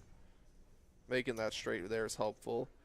Ted's going to open to 75 with King 9 of hearts. He's going to run into the brick wall of Marcos with Ace King. I have faith in Ted. That's one of his favorite hands. He said any natural 9 he's playing. Yeah, Marcos, let's see. Marcos has a 45% VPIP right now, so he's playing hands, but King 9 is just dominated so often. Ted knows that. He's just going to let it go. And as we see, Ted has the straddle on. It's nice to have the straddle on all night. This is a optional 2 to 5x straddle, so players can go 10, 15, 20, or 25. They could do that under the gun or on the button. We've done that just for this game tonight. The min buy-in is 500. The max is 1,000. We've had a couple players top off their stacks after getting some big pots built.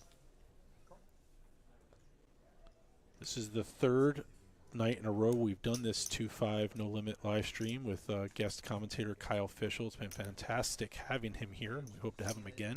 Hello, world. Very happy to be here.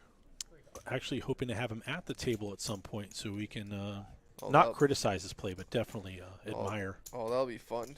Be able to make a vlog out of that pretty nicely. Greg gonna just call the king-queen suited. Because it's the big blind, it's a button straddle, it's super early. No shame in just calling that one. Especially when you know someone behind you is gonna probably raise. You don't really want to raise that to a normal size, get 3-bet, and not really know where you're at. You want to pot control a little bit with a hand that pretty. You want to see a flop. Plays fine multi-way. You could go either way.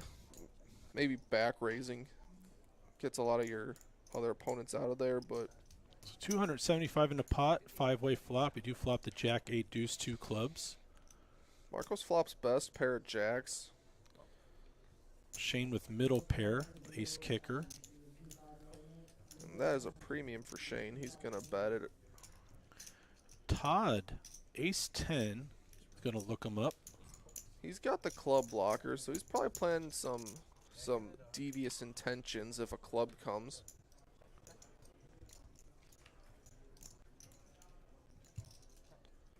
Well, Shane may not think he's actually ahead here. That's a pretty good card for ace 8, but it goes check check very quickly. And now another overcard. It goes check check again. Todd was just keeping him honest / looking for some backdoors, which did not come. Lucky for him, an ace did not turn, or else there would have been some fireworks. Todd's sporting the small stack with 700 right now. Jeremy with the largest of 1,800. Everyone else hovering around 1,000. Got Shane with a $1,300 stack, but he's still down 600. Got some work to do.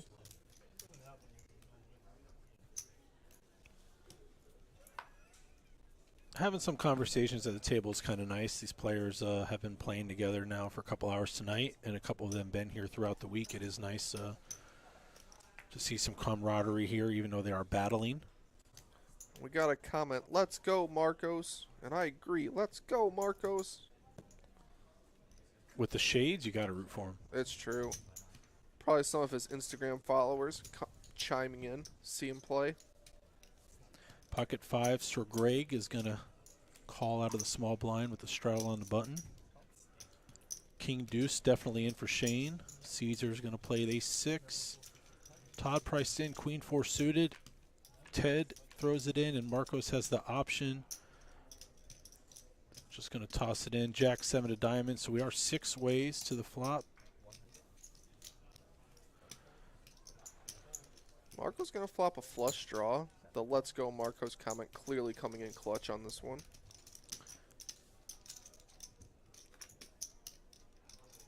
But Shane with 2 pair, going to bet huge, like 1.5x pot bet. He's going to charge the max for that flush draw. And Marcos picks up a double gutter too, like so many outs. I don't think you should. Bets 175. I think this is a pretty clear just call. Hope to make your hand and get the max. Shane doing his best to charge for those draws. And gets a kind of disappointing river card. River's a pair. Now he has showdown value. Almost no reason to bluff at it. Deuce of diamonds out there. So the question in the stream, are they doing high hand promotion on this table? They have decided to opt out of the high hand this evening for the stream. We do offer big high hands in both locations, Daytona Beach and Orange City. This month and next month, $475,000 being paid out in high hands. Do check out the promotions at DaytonaBeachPoker.com. Yeah, this table specifically, tons of action. No need to add a high hand bonus to it. These players need no incentive to put the money in the middle.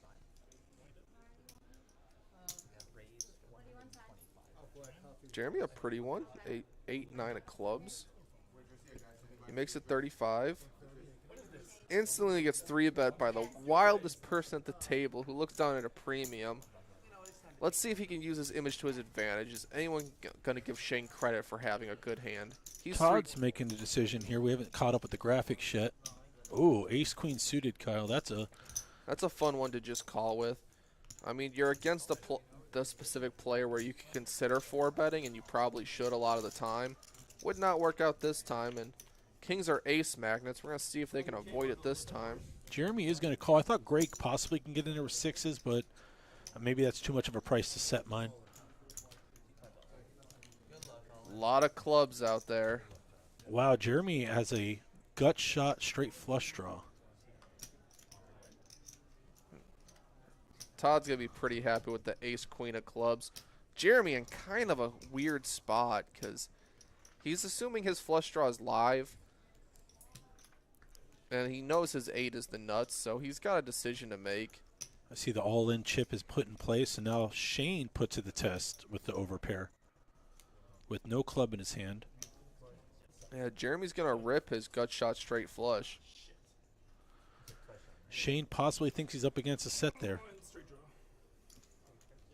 And that's going to be best case scenario for ace-queen of clubs. Such a favorite right now. Gets the kings to fold, and 8-9 of clubs drawn pretty thin to just a pair or a 7 for a straight or a 10 for a straight.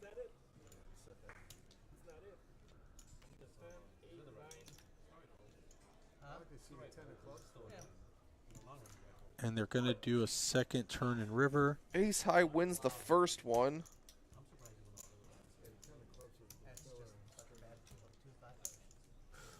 Ace high wins the second one. What a crazy development. Kings fold and ace high wins both boards for more than a double up, as Shane bet 300 on the flop and it goes all in, forcing him out. And that makes Todd the big winner of the night. His patience has paid off, and he got lucky. Jeremy was able to shove behind, offer protection, and get those kings to fold. Yeah, biggest winner, up $716 right now. Gotta love it. Ace high wins both runouts. And Jeremy still up 150 on the night. I mean, Jeremy's been the tightest player so far, but somewhat card dead, so it's... Shane's pulling the table asking, are you folding kings there? And that's a tough spot for Shane to be in there. I probably fold kings there. It's hard to imagine that one of your opponents doesn't have a set.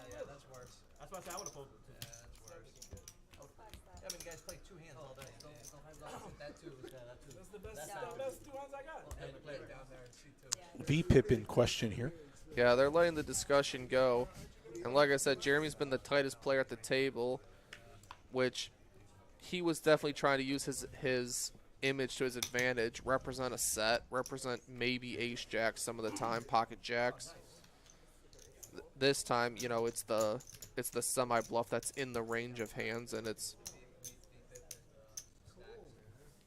actually a very nice hand to do it with. It's just unlucky your opponent happened to have the ace-x of clubs that call you down. Got some love in the chat for Caesar, and Todd getting some support after having rough 2 nights in a row. Yep, Todd happy to stack some chips up, make up for some of the play on Tuesday, the 7 deuce. Kyle, Yeah. still thinking about that hand? Oh, I love the triple barrel with the 7 deuce. When it works, it is legendary. Emptying the clip with the 7 deuce. It's viral. You clip it, you put it on YouTube, show the action of Orange City and Daytona Beach. Just have no fear. Yep. Marcos flops trips. His opponents. That's a good card for Marcos. He's hoping his opponents could just have an ace and pay him off.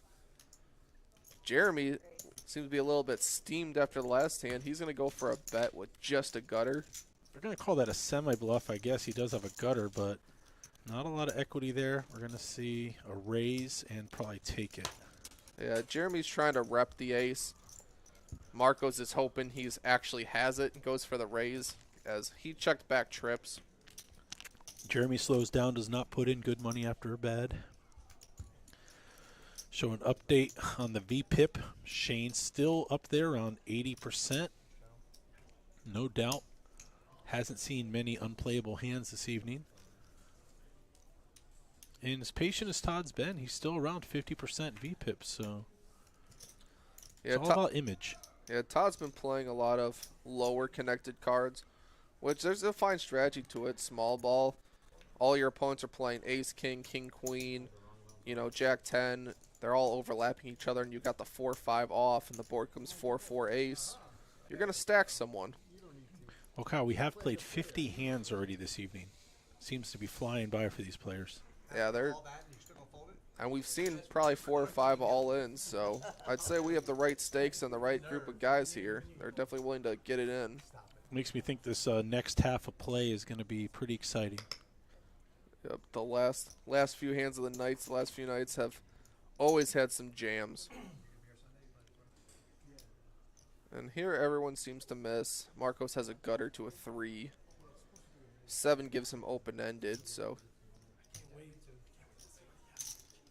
But he's facing a bet. It's not going to dissuade him, though. And 8's not the greatest way to make your straight, but a 3 would be very helpful for him.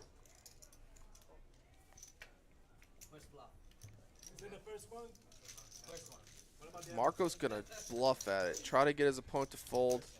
Works out. 5 high is good. 5 high and a lot of heart, and he shows it. Puts 150 into 190 pot and gets Shane to lay down the ace high. Yeah, bunch of, has a busted straight, but doesn't matter to him. Not afraid his opponent has just a 9 or a 7 and can't get away from it. Gonna let it go, or gonna put the money in there and wish for the best. Give credit to Tom and John, who are keeping track of the action and the cameras tonight. Keeping these stats updated for everybody when you see these chip counts and VPIP. Those are a couple dealers over here in Daytona Beach who have a passion for the technology side, so we do thank them for their hard work, keeping us up to date also. Tough job doing cameras and not getting to play and watch all the action occur. I agree. It's a very thankless job, so it's nice that some of the dealers are willing to do this. It's a lot more effort to be able to call things out, type things in. Well, I'm glad they're here, run the Kyle, because I cameras. couldn't do any of that. Well, I can deal if you needed me to. Well, I'm talking about editing or touching computers, Kyle. Well, I can do the dealing, though. I know my strengths and I weaknesses. can do that. Well, I'll stay on the poker side and you be on the play side. We'll keep it safe. Looks like Shane did the $25 straddle and gets a few callers. Flops middle pair. His best so far. It's been checked to him. It's a pair. He's going to bet. Bet small.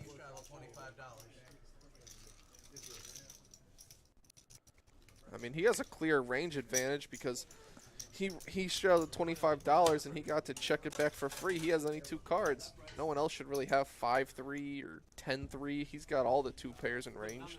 No one else really does. That's why a small bet can kind of just get it done, because if he had like 10-3, he'd probably bet small.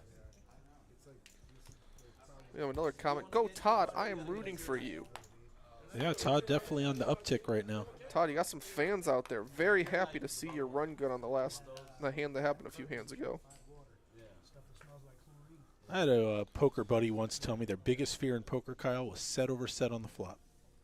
What do you think about that one? Well, I've had it and had it both ways so many times that It's not really a fear. After it happens to me, I'm usually like, okay, well, we got that out of our system. Hopefully it doesn't happen again. I dealt for a couple of years, and one time in my career I dealt set over set over set on the flop, and that's the only time I can recall one time doing that. I've had that happen to me twice. Both times have made the vlog. One time I had top set, one time I had middle set. And you won? I won the top set one. I mean, it's 2 players with 1 out, 3-way all in. Like, you're happy with it. And you made a royal on a vlog coming up? I mean, Yeah. This guy runs so well. It's true. Very happy with it. So Marcos flops top pair. Not a great kicker. Ted's just going to bet his second pair. He does the single black chip, 80. Shane lets it go. We're going to see a turn card here. Marcos top pair, too good to fold. Two pair now. Turns it into 2 pair. Ted gets open-ended. No clubs for anybody, Kyle. Marco's going to bet. He often bets in somewhat dicey spots when I assume to keep the betting lead. He wants to be able to make the decision on the river. He makes it 150, gets a call. Well, that did not help Ted, but Marcos could be very happy to bet river now, hoping his opponent has a flush or a straight. Maybe queen jack. With 600 in the pot, looks like he's reaching about 350, 375. Very good sizing, 2/3. Ted right now, I assume he's considering turning his hand into a bluff. He's probably not thinking about calling. He has a 10 blocker, so he blocks the 10-8, king 10. He blocks a set of jacks. His hand has very relevant blockers in terms of what he can bluff with. I assume he's not thinking about calling because sometimes your opponent just has a flush or a ace-queen. He does make the call. But he does decide to call.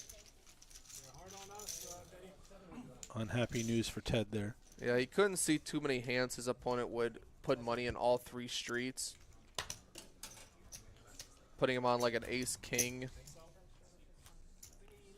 type hand. He is going to top off again. Maybe just the ace of clubs. Calls, bets turn, and bets river. But Marcos has shown some bluffs. He showed the 5-4 at the river, so Ted's probably taking that into account, that when his opponent misses, he's willing to bet river, and that's why you show those bluffs, because then you get called down by a somewhat weak holding when you actually have it.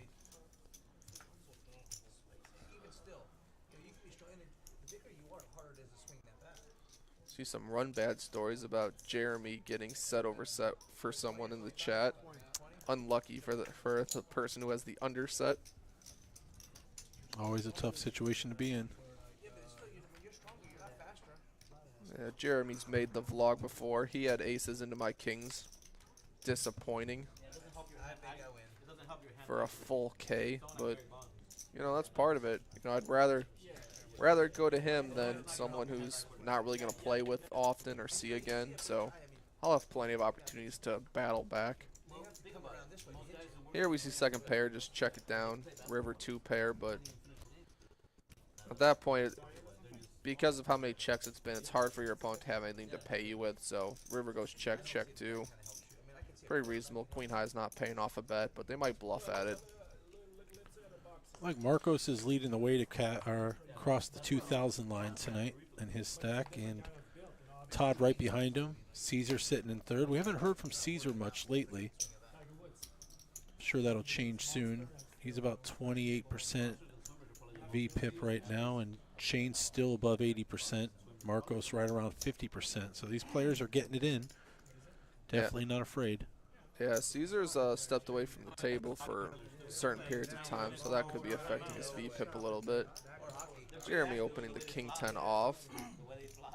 Shane finding a suited king, and he likes pretty much any 2 cards, so suited king's going to be in there. Ted with the straddle. Yeah, Ted's getting 25 to call with a 1 gapper. Pulls 30% equity, so he's happy to call and make top pair and a gutter.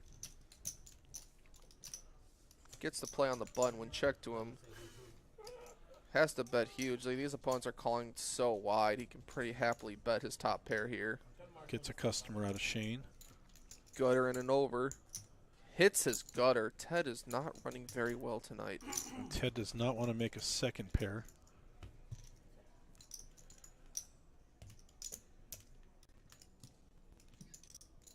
Ted's going to bet again. Shane with a quick call.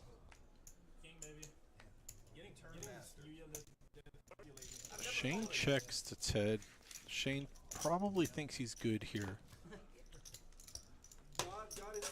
Yeah, kind of a...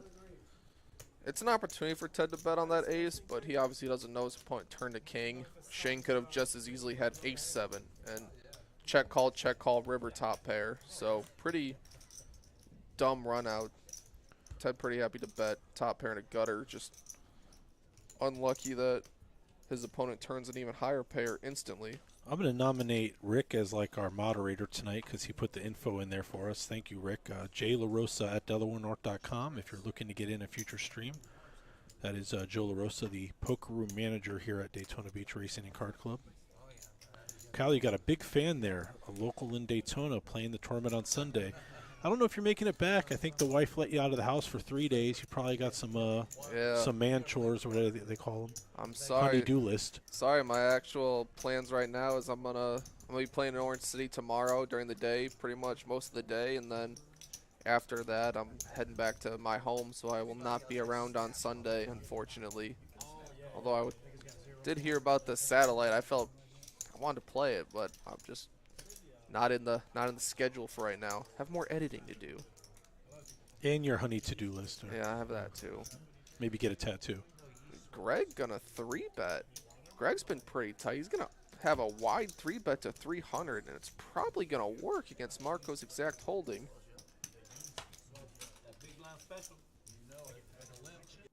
Little confidence builder for Greg, raking one in. And he's going to call 3-bet, and that, like I said earlier, that's pretty much usually kings and aces. So when you see someone mix in an ace-10 off with it, that's the reason why the kings and aces get paid so often, because sometimes the guy doesn't have it. And that brings Greg into a cool $200 of profit, quietly accumulating chips.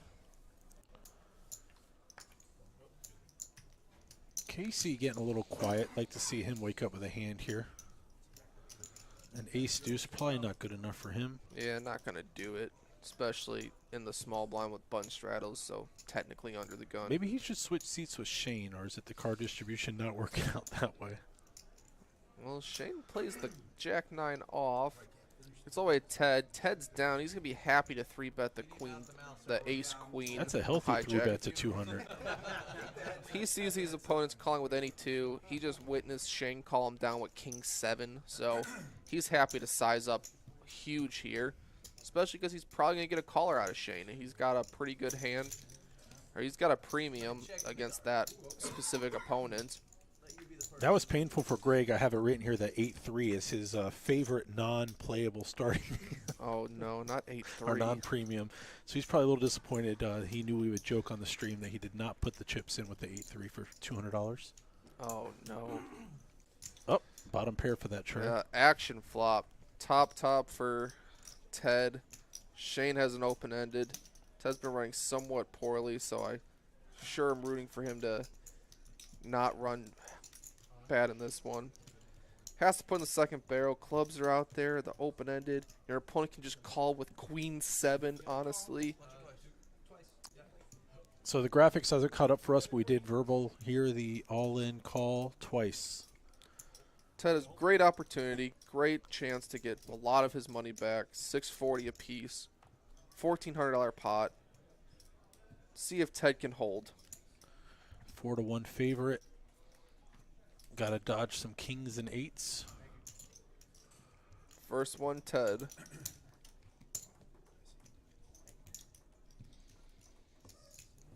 Second one, Ted. Good for Ted. Get back there. Get closer to green. He's got some work to do still, but that helps a lot. Ted was running pretty bad. Now only down $400. We'll have a 2K stack in front of him. And that's going to be dangerous because I think him and Shane are not done battling, and there's going to be some big stacks in play. Yeah, they have an hour left to really get their final blows through. Now you have 3 players approaching the 2K stack, and Caesar sitting at 1,500, so we could see some big pots, some fireworks here in this last hour of play. In chat, congrats on winning a satellite. It's nice to get into a $500 tournament for only $70. Anyone else out there in the poker sphere looking to play a $500 buy-in, single day 100K guarantee? You have 2 chances to get in on Saturday for only $70. You can play at 12:10 p.m. or 7:10 p.m. We did find out that's a 12K starting stack in those satellites. And nothing like getting in for $70 to play for a 100K prize pool. Yeah, we got a comment right now that says they won the satellite last night for the Sunday tournament. It's awesome. You probably saw me. I was just walking around there when there was 2 tables left, just watching, because I always find really close to the bubble super entertaining. They paid 9 spots, so when there was 15 players left, very tight window. 9 people split $500, and 7 other players are going to be disappointed with nothing. The pain of 75-person tournament down to 15 and still bubbling. No pairs here for anybody. We do have spade draw doesn't get there. 10 on the river, 10s and 5s. Yep. Shane's pretty happy to check back rivers when he rivers some marginal showdown value. So reasonable to see him check back that one as well. He's done it a few times. Shane, no shortage of action, 84% VPIP. He's going to sport the $500 stack. No shame in that. He's been all the action at the table, so I'd like to see him get a nice double up. There's a thought to not stacking up fully there, knowing that you can just ship 500 in. Yes, I've done that a few times at Orange City. They have a 5-5, usually mandatory 10 game that runs, where people will have pretty much 5 to 7K stacks consistently, and I'm pretty happy to buy it for $1,500 because it's still a 5-5-10, and if you get your hand, you're getting it in for $1,500. Sure. Easy double up. And Shane's not afraid to get it in. He'll go for a flip if he gets a challenger. He's not. Yeah, if he sees a good spot for a flip, he'll take it. We've seen him do it a few times. In case he gets ace-9 here, it looks like he wants to get involved. And he gets bad timing as Jeremy gets a huge hand on the button. He's got to size up here if he's going to get anyone out of this pot, though. And right away, there it is. Yeah, there's 150 in there already. And Shane's going to make... And Jeremy's going to make a 225. Shane with a quick call. Caesar sent with a pair of 5s. Actually has the best hand right now, but he knows that's probably not going to be the case by the end. Yeah, very tough to survive all this action. Shows what a great table is. We're not even at the flop. We have 5 players showing interest. 550 in the middle already. Looks like it's going to be narrowed down to just Jeremy and Shane. A little glitch in the matrix here.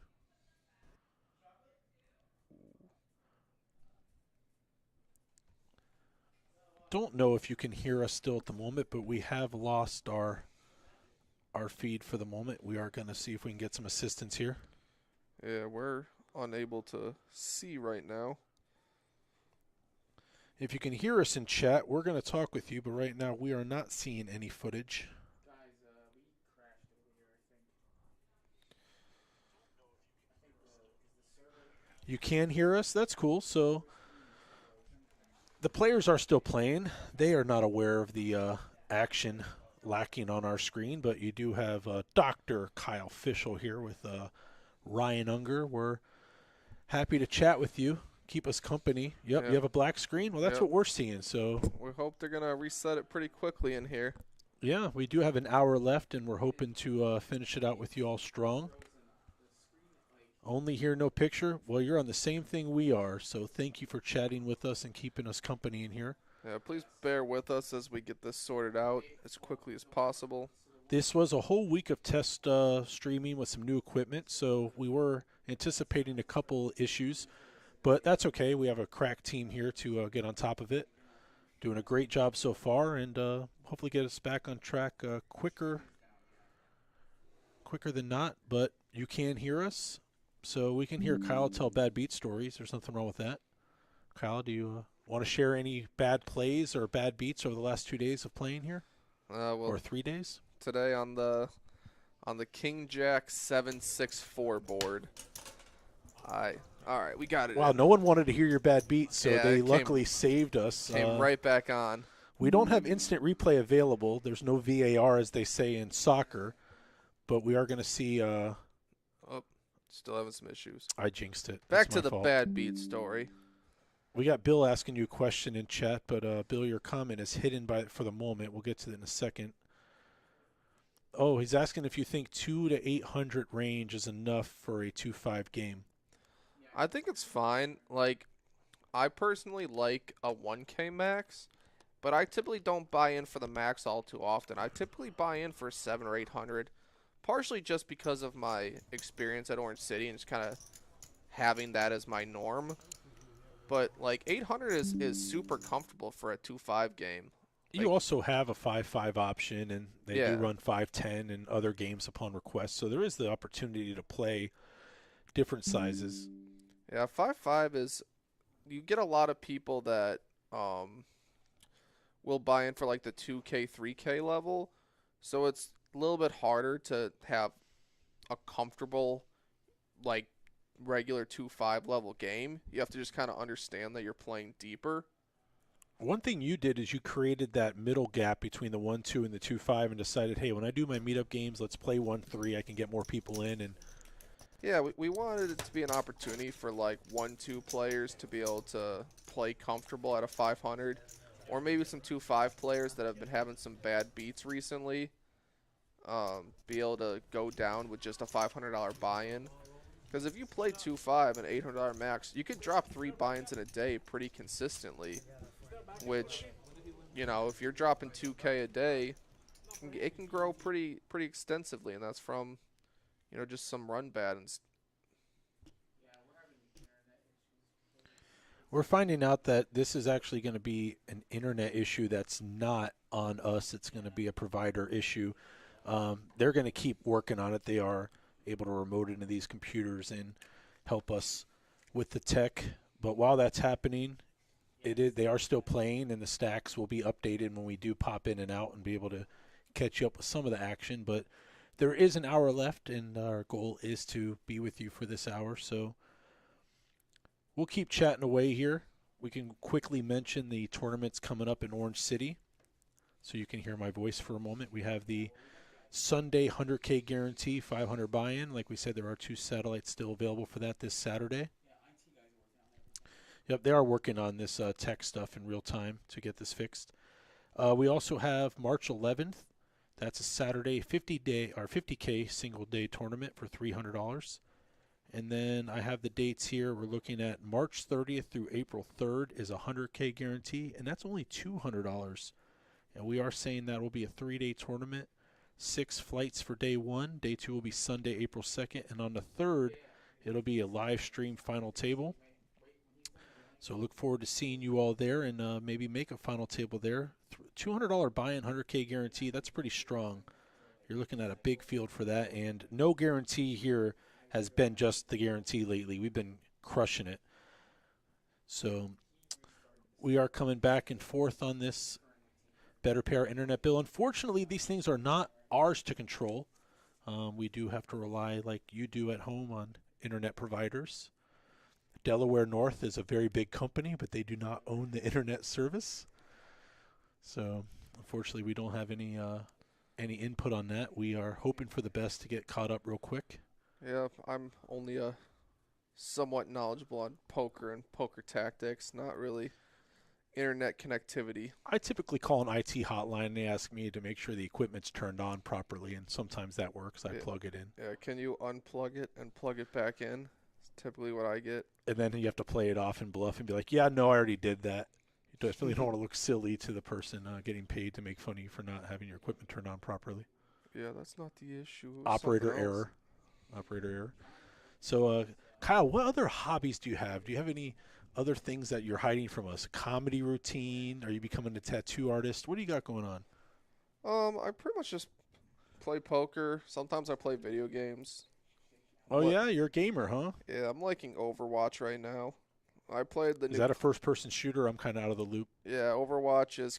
They just made Overwatch 2, so played that one a lot. Little cartoony, tanky, first-person shooter. Also, my wife just got the new Harry Potter game, so I've been grinding that one for a while. That's what's the name of that one? Refresh me. Hogwarts Legacy, I think. Yep. A couple of the staff members in Orange City have been telling me about the time they played on that. Haven't been getting much sleep. Yeah. Investing many hours into that game, I guess exploring the Hogwarts map, you could say. Yeah, she goes around petting the cats and then hands it to me so I can beat all the bad guys when it gets hard. Is that how it goes? Yep, you get actual battle sequences that are difficult. Do you but cast some spells? Do you know any of the spell names? Can we put you yeah. online here? We know all the spell names. Yeah, any of their unforgivable curses? Oh yeah. every time every time a student talks crap, we just Avada Kedavra the crap out of them. If you play in Orange City, you know Miss Kim. Yep, Miss Kim is a legendary player in Orange City, not afraid to splash around in the Omaha games and no limit. We do have a great variety of games on a daily basis in both poker rooms, including 1-2 PLO, 5-5 PLO. We do get bigger games than that, also spreading 1-2 no limit, 2-5, and as Kyle and I were talking, you can see a 5-5, a 5-10, and even a 10 1/4 no limit game going off. When Kyle's there, we do push the 1-3 no limit with the $10 bomb pot. That's Kyle Fischel's meetup game specialties, the 1-3. Yeah, those are super fun. I've met people that have traveled all the way from Tennessee for it. I've met people that have traveled from Illinois for it when we actually advertise it with enough notice. And you have some people that show up to the Orange City at like 8 a.m. to make sure that they can get a seat for it. You got to guarantee a seat. It's tough. We do the big-ass high hands in Orange City and Daytona, and then we do the $3,000 power hours. We pay out $1,000 certain Saturdays every 20 minutes for the high hand, and that definitely draws players in, and you want to guarantee a seat, so you have to get there early, and that's just the commitment you have to make. No one likes to wait to play poker. We're seeing Poker Room manager Joe LaRosa working with the tech team to get us back on track. We do thank you for hanging out and listening to us babble on. I'm no stranger to small talk. And I get to turn my chair and look at Kyle and see his official poker gear. We've got the hat and jacket. Would you call this the outfit? Is this your uniform when you're playing? Yeah, I pretty much always wear the same jacket and same hat whenever I play. The shirt and the pants change a little bit. So I wore sweatpants today because I was planned on playing all day, but I only ended up playing. They're multifunctional. If you fall asleep and you have your sweatpants on, it's like pajamas, so you're good. I ended up playing only like 3 hours today to make like $900 because. Wow, $300 hourly rate. Yeah, I ran pretty good. How many hands did you suck out on, Kyle? Because you can't get it in good every time. No, one was pretty nice. It would make the vlog. It was just $10 straddle. There was like 5 callers. I had ace-6 of clubs. I just limp because I like playing weaker aces as limps. I don't like raising them. Before comes out ace-jack-6. Pretty good. Guy leads for 65. You just have a bottom pair, no clubs on the flop? Ace-jack-6. I have ace-6. Oh, so top. Okay, two pair. 2 pair. Guy leads for 65. There's 2 spades out there, so I just assume he has a flush draw as I have so much the board locked up and it's a limped pot. So I just call. Turn is a 4, so it's ace-jack-6-4, 2 spades. He bets 110. Could raise here, but I just decided to just call because I've been running pretty bad the previous 2 days. Try to avoid some variance, limit some risk. And that river hit? The river was a deuce offsuit. Hello, world. And he bets 100. And this I probably should just raise, truthfully. But I just decided that he's probably missed flushes or he has ace-jack. I don't see myself getting paid by a worse hand if I do raise. So on ace-jack, 6-4 deuce, 2 spades, I just call. He had ace-4. He had ace-king. Ooh. He was under the gun, so he was going for a limp re-raise. Just did not go the way he wanted it to. And so he actually had a hand that I could have raised and probably got called by. Looks like we're coming back here. Looks like the table's laughing and having a good time with this. Maybe they're listening to our commentary and your story from today. Maybe that hand has got them jazzed up there. Probably. I see the smile of Tournament Director Byron Rodriguez, who's put in long hours to make these streams possible, working with Joe LaRosa over here, putting these lineups together. We thank them for that. The technical difficulty is just his favorite thing. I think he'd rather talk about big guarantees that we crush over here in Daytona Beach. Do have good tournament results here. 100K guarantee, 50K guarantee, 100K guarantee. Who knows what's next in the mind of Tournament Director Byron Rodriguez? Definitely not afraid to put some guarantees up in different variety of tournaments. We did run a nice Omaha tournament in Orange City a few months back and had a great turnout for that. Hopefully we'll do that one again. How much was that buy-in? The Omaha tournament was 1,000 or 1,100, and we ended up getting around 30 players or so. 39 players for 1,100. I can't afford that. That's crazy big. Well, if you keep flopping ace-6 against ace-king. Yeah, it'd be helpful. You just run pure Dr. Fischel, and anything is possible. Yeah. While I was waiting for the 2-5 game today, I committed a sin and played the 1-2 table. Never should do that, but I opened to $20 with ace queen or with queen 9 of clubs. Board comes out king jack 10, 2 hearts. I bet 15, get called. As we only have like $200 a piece, I'm like, all right, I can jam on like any safe turn card. Turn is a jack. That's terrible. So it's king jack jack 10, 2 hearts. I got queen 9. I check. He checks it back.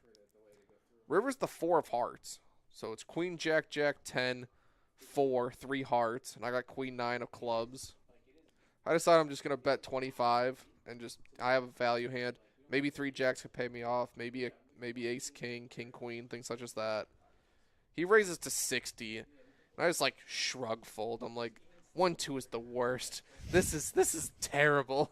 Why would I ever sit down at this? There's just no way he doesn't have a better hand. We're getting word that the players are going to get cards back in the air. They did pause for a few while we worked on this IT side of it. So if you stuck around for the last few minutes, we do appreciate that.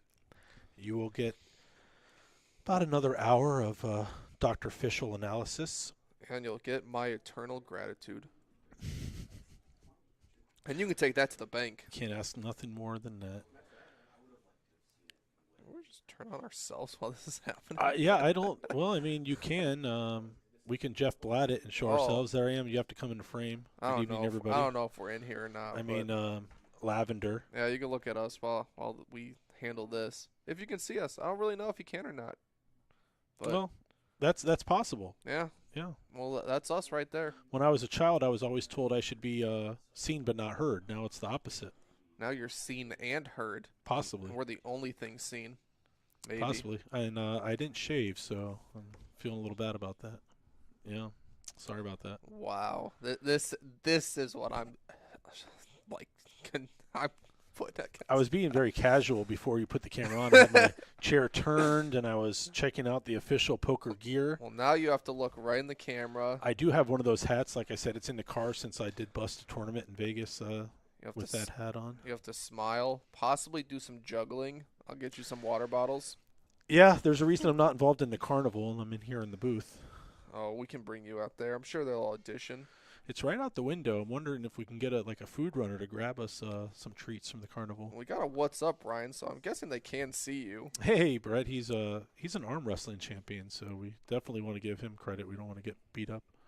Yeah, I wouldn't challenge him to a fight. That'd be probably dangerous. They might want us to do some slap boxing. That's like the new thing. Yeah, the UFC's into that. Just wind it up and get it going. So you have to call it. You have to say, okay, 2 wind-ups and then on 3. You have to actually call it. Well, that seems reasonable because I've seen some of those where the guy has a swollen face but doesn't care. He's going to keep playing. No, they play it off, and then the Savage, who actually goes on one, they don't even do the wind-up. They're just like on one, and they just go pop. I mean, you have to have some skills and some confidence. I always feel like they're fouling because they actually palm you and they hit you like in the ear, and it's like, oh, no, clean smack. Thank you. I appreciate the hat. We're working on it. They have some technical difficulties. So They did pause play for a minute to get this worked out, so the players are getting cards back in the air now from what we understand. So we'll catch up. We are on a 15-minute delay. We're doing things the right way here, making sure that we have a lot of integrity in the stream. So that is the best way to do it, is to do a delay. We're back here behind the scenes in the booth, waiting to see it when you guys see it. Got a nice hat there, Kyle. I know. I got them a while ago, and I'm pretty happy with them. They held up. I've had this hat for like 2-3 years, and it held up pretty good. Like I said, I only wore mine once, so I probably could sell it and get a nice little profit off it. I know. You have the original batch with an autograph. That's worth like $3 less than what it was retail originally. I'm wondering if I could have made day 2 of that tournament if it wasn't autographed, Kyle. So I'm not. Yeah, we have to get the silver Sharpie and get it going. Is that what you do? The silver Sharpie? That's what you need to do. It's the only way to autograph a hat like this. Yeah, I do think you need to get the official patch. Give it out to your big fans there. Yeah, get the store back up. Think about making an Etsy store, possibly. Especially while I'm streaming. I actually get people asking for merch on the chat. No one asked for it in my comments section. I had a store for months, and they didn't sell anything. So the 2 takeaways from this stream are talk to Joe LaRosa about getting in the stream, and then bother Kyle for his gear whenever you see him. All the time. No matter what. Hunt me down. If he's in a hand and there's a lot of chips in the middle, that's the best time to approach him. Take the coat off my back. Just grab it. That's what Negreanu said once. He's like, listen, I'll sign anything you want as long as I don't have cards in front of me. But I think the best time to approach you definitely is when you're in a big spot. That's when I would. Especially if there's overcards on the board and you look weak. I would definitely be bothering you. Hey, by the way, can I have that hat? Leave me alone. You mind if I get a selfie? Oh, you're in a hand. That's cool. So right now we can do it? There we go. We got our moderator, Rick, who I nominated as moderator earlier. If you want to play in future streams, it's jlarosa at DelawareNorth.com. That is Joe LaRosa, the poker manager here in Daytona Beach Racing and Card Club, who's working really hard. Got the live stream back up, it looks like. We're just a few moments away from seeing ourselves. So I have a question off stream. You did mention this quite a few times, the word blocker. If you want to share with the folks at home, what do you say a blocker is, and how do you take blockers into account when playing hands? A blocker is like a card you would like to have because it quite literally blocks your opponent's hand. It's something that they cannot have at all because it's in your hand, and they can be relevant in certain aspects. Like if there's 3 clubs on the board, but you have the ace of clubs and nothing else, technically, you are the only player that can have the nuts right now. He can't have an ace-high flush. You can. If your other card's not a club, you can use the blocker of the ace of clubs, turning it into a bluff, deciding that, my nut advantage is better because I have this card, they can't, and it can be relevant. Now, on the flip side, if you have, let's say, ace-10 of clubs, and there's 2 clubs on the board, and the river checks to you, and you're deciding whether to turn your hand into a bluff or not, you're technically blocking the hands you hope your opponent can have. You would love him to have ace-x of clubs because then your bluff is probably going to work. They're probably going to just fold. But when you have the exact hand that takes away a lot of the bluffing potential your opponent could have, then it gets a little bit difficult. So blockers are something you need to think about. The hand previously with Ted when he has Jack-10 on Queen-Queen, Jack-9-9, or Queen-Jack-9-9-9-X. Having the 10 specifically block, he makes it so his opponent can't really have King 10 or 10 or 10-8 all that often.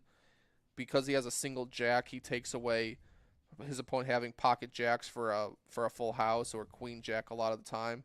So having blockers is really important when you're thinking about calling an opponent who you're considering bluffing. And, back to that hand, his opponent had already shown his ability to bluff, so having those blockers are kind of relevant. You're blocking some of the strong hands, and your opponent doesn't have to have them. But I think in Omaha, blockers are really important too. And you have hands with a lot of wet boards or a lot of texture, straight draws, and you maybe have 2 10s in your hand. You see a Jack-9 Queen on board.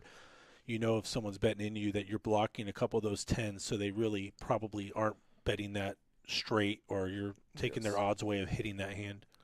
Yes, blocker is extremely more relevant towards PLO. Having the single ace on a flush board can be very powerful. As you said, same thing as having straight blockers. Maybe you have a set with like, and there's a 4-liner, but you have just one of those cards that's a 4-liner. You know, PLO you need to use 2, so it doesn't count for you. You're taking one combo of that card away, which Yeah. can be a factor, because that 1-10 could also be an ace 10, queen 10, jack 10. So you're taking away a bunch of different hands out of their range that they'd be playing against you, and you can kind of get a better hand read. Yeah. Yep, it's extremely relevant. He's got to stay hydrated, this guy. Yeah, that's true. Talking to you people for, you know, extended periods of time, it can wear on your throat. He is going bougie tonight. He does have the Evian, so a little French, the French water. There's no plug there. There's nothing there. Sorry, it's just official gear is what he's got tonight. Yep, that's the only plugs that I can do. And Ted plugging the Orange City patch, which thank you, Ted. Ted's doing a good patch. We got behind us the Daytona Beach and Orange City final table screen. If you ever get your picture taken with a nice big trophy, or even if you're like an employee of the month or something to that effect, you can get your picture taken in front of the screen. Do you know who the employee of the month was last month? I believe it was a floor in Daytona, and also supervisor over here in Orange City and Daytona. Yeah, we're talking about employee of the month, yes. Oh, but Ryan was like the innovator of the quarter or something. There is a leadership award, yes, and I was lucky enough to be one of those leaders. Thank you for the recognition, He's Kyle. an innovator. Coming here to commentate with me on his off hours, volunteering, gets nothing for it. Thank you to the staff for putting the picture in the hallway so I can walk by and point it out to Kyle on every chance I get. Thank you. I get to co-commentate with an innovator. We're going to have an hour left. Hopefully we can get the viewers back up around 60. It was nice having a big group watching this with us on the different platforms of Facebook, YouTube, and Twitch. It took till the third night to have this kind of glitch happen, but that's okay. That's why we did it for 3 nights. We can work some of these out. And sometimes a glitch is out of your control, especially when it's a third-party service provider, and that's just the way it goes. But, you know, when you have professionals, we make do, and, you know, I can small talk, and Kyle can tell us his good beat stories because he never loses. Oh, I lose all the time, but some of the best ones go on camera. Do you feel like sometimes you win at life when you get married and you expect to maybe have like a bad run of cards for a while because you did run so pure and other factors of life? There have been times where I've won like 7 or 8 sessions in a row where just like going into it, you're just like, I'm going to get crushed today.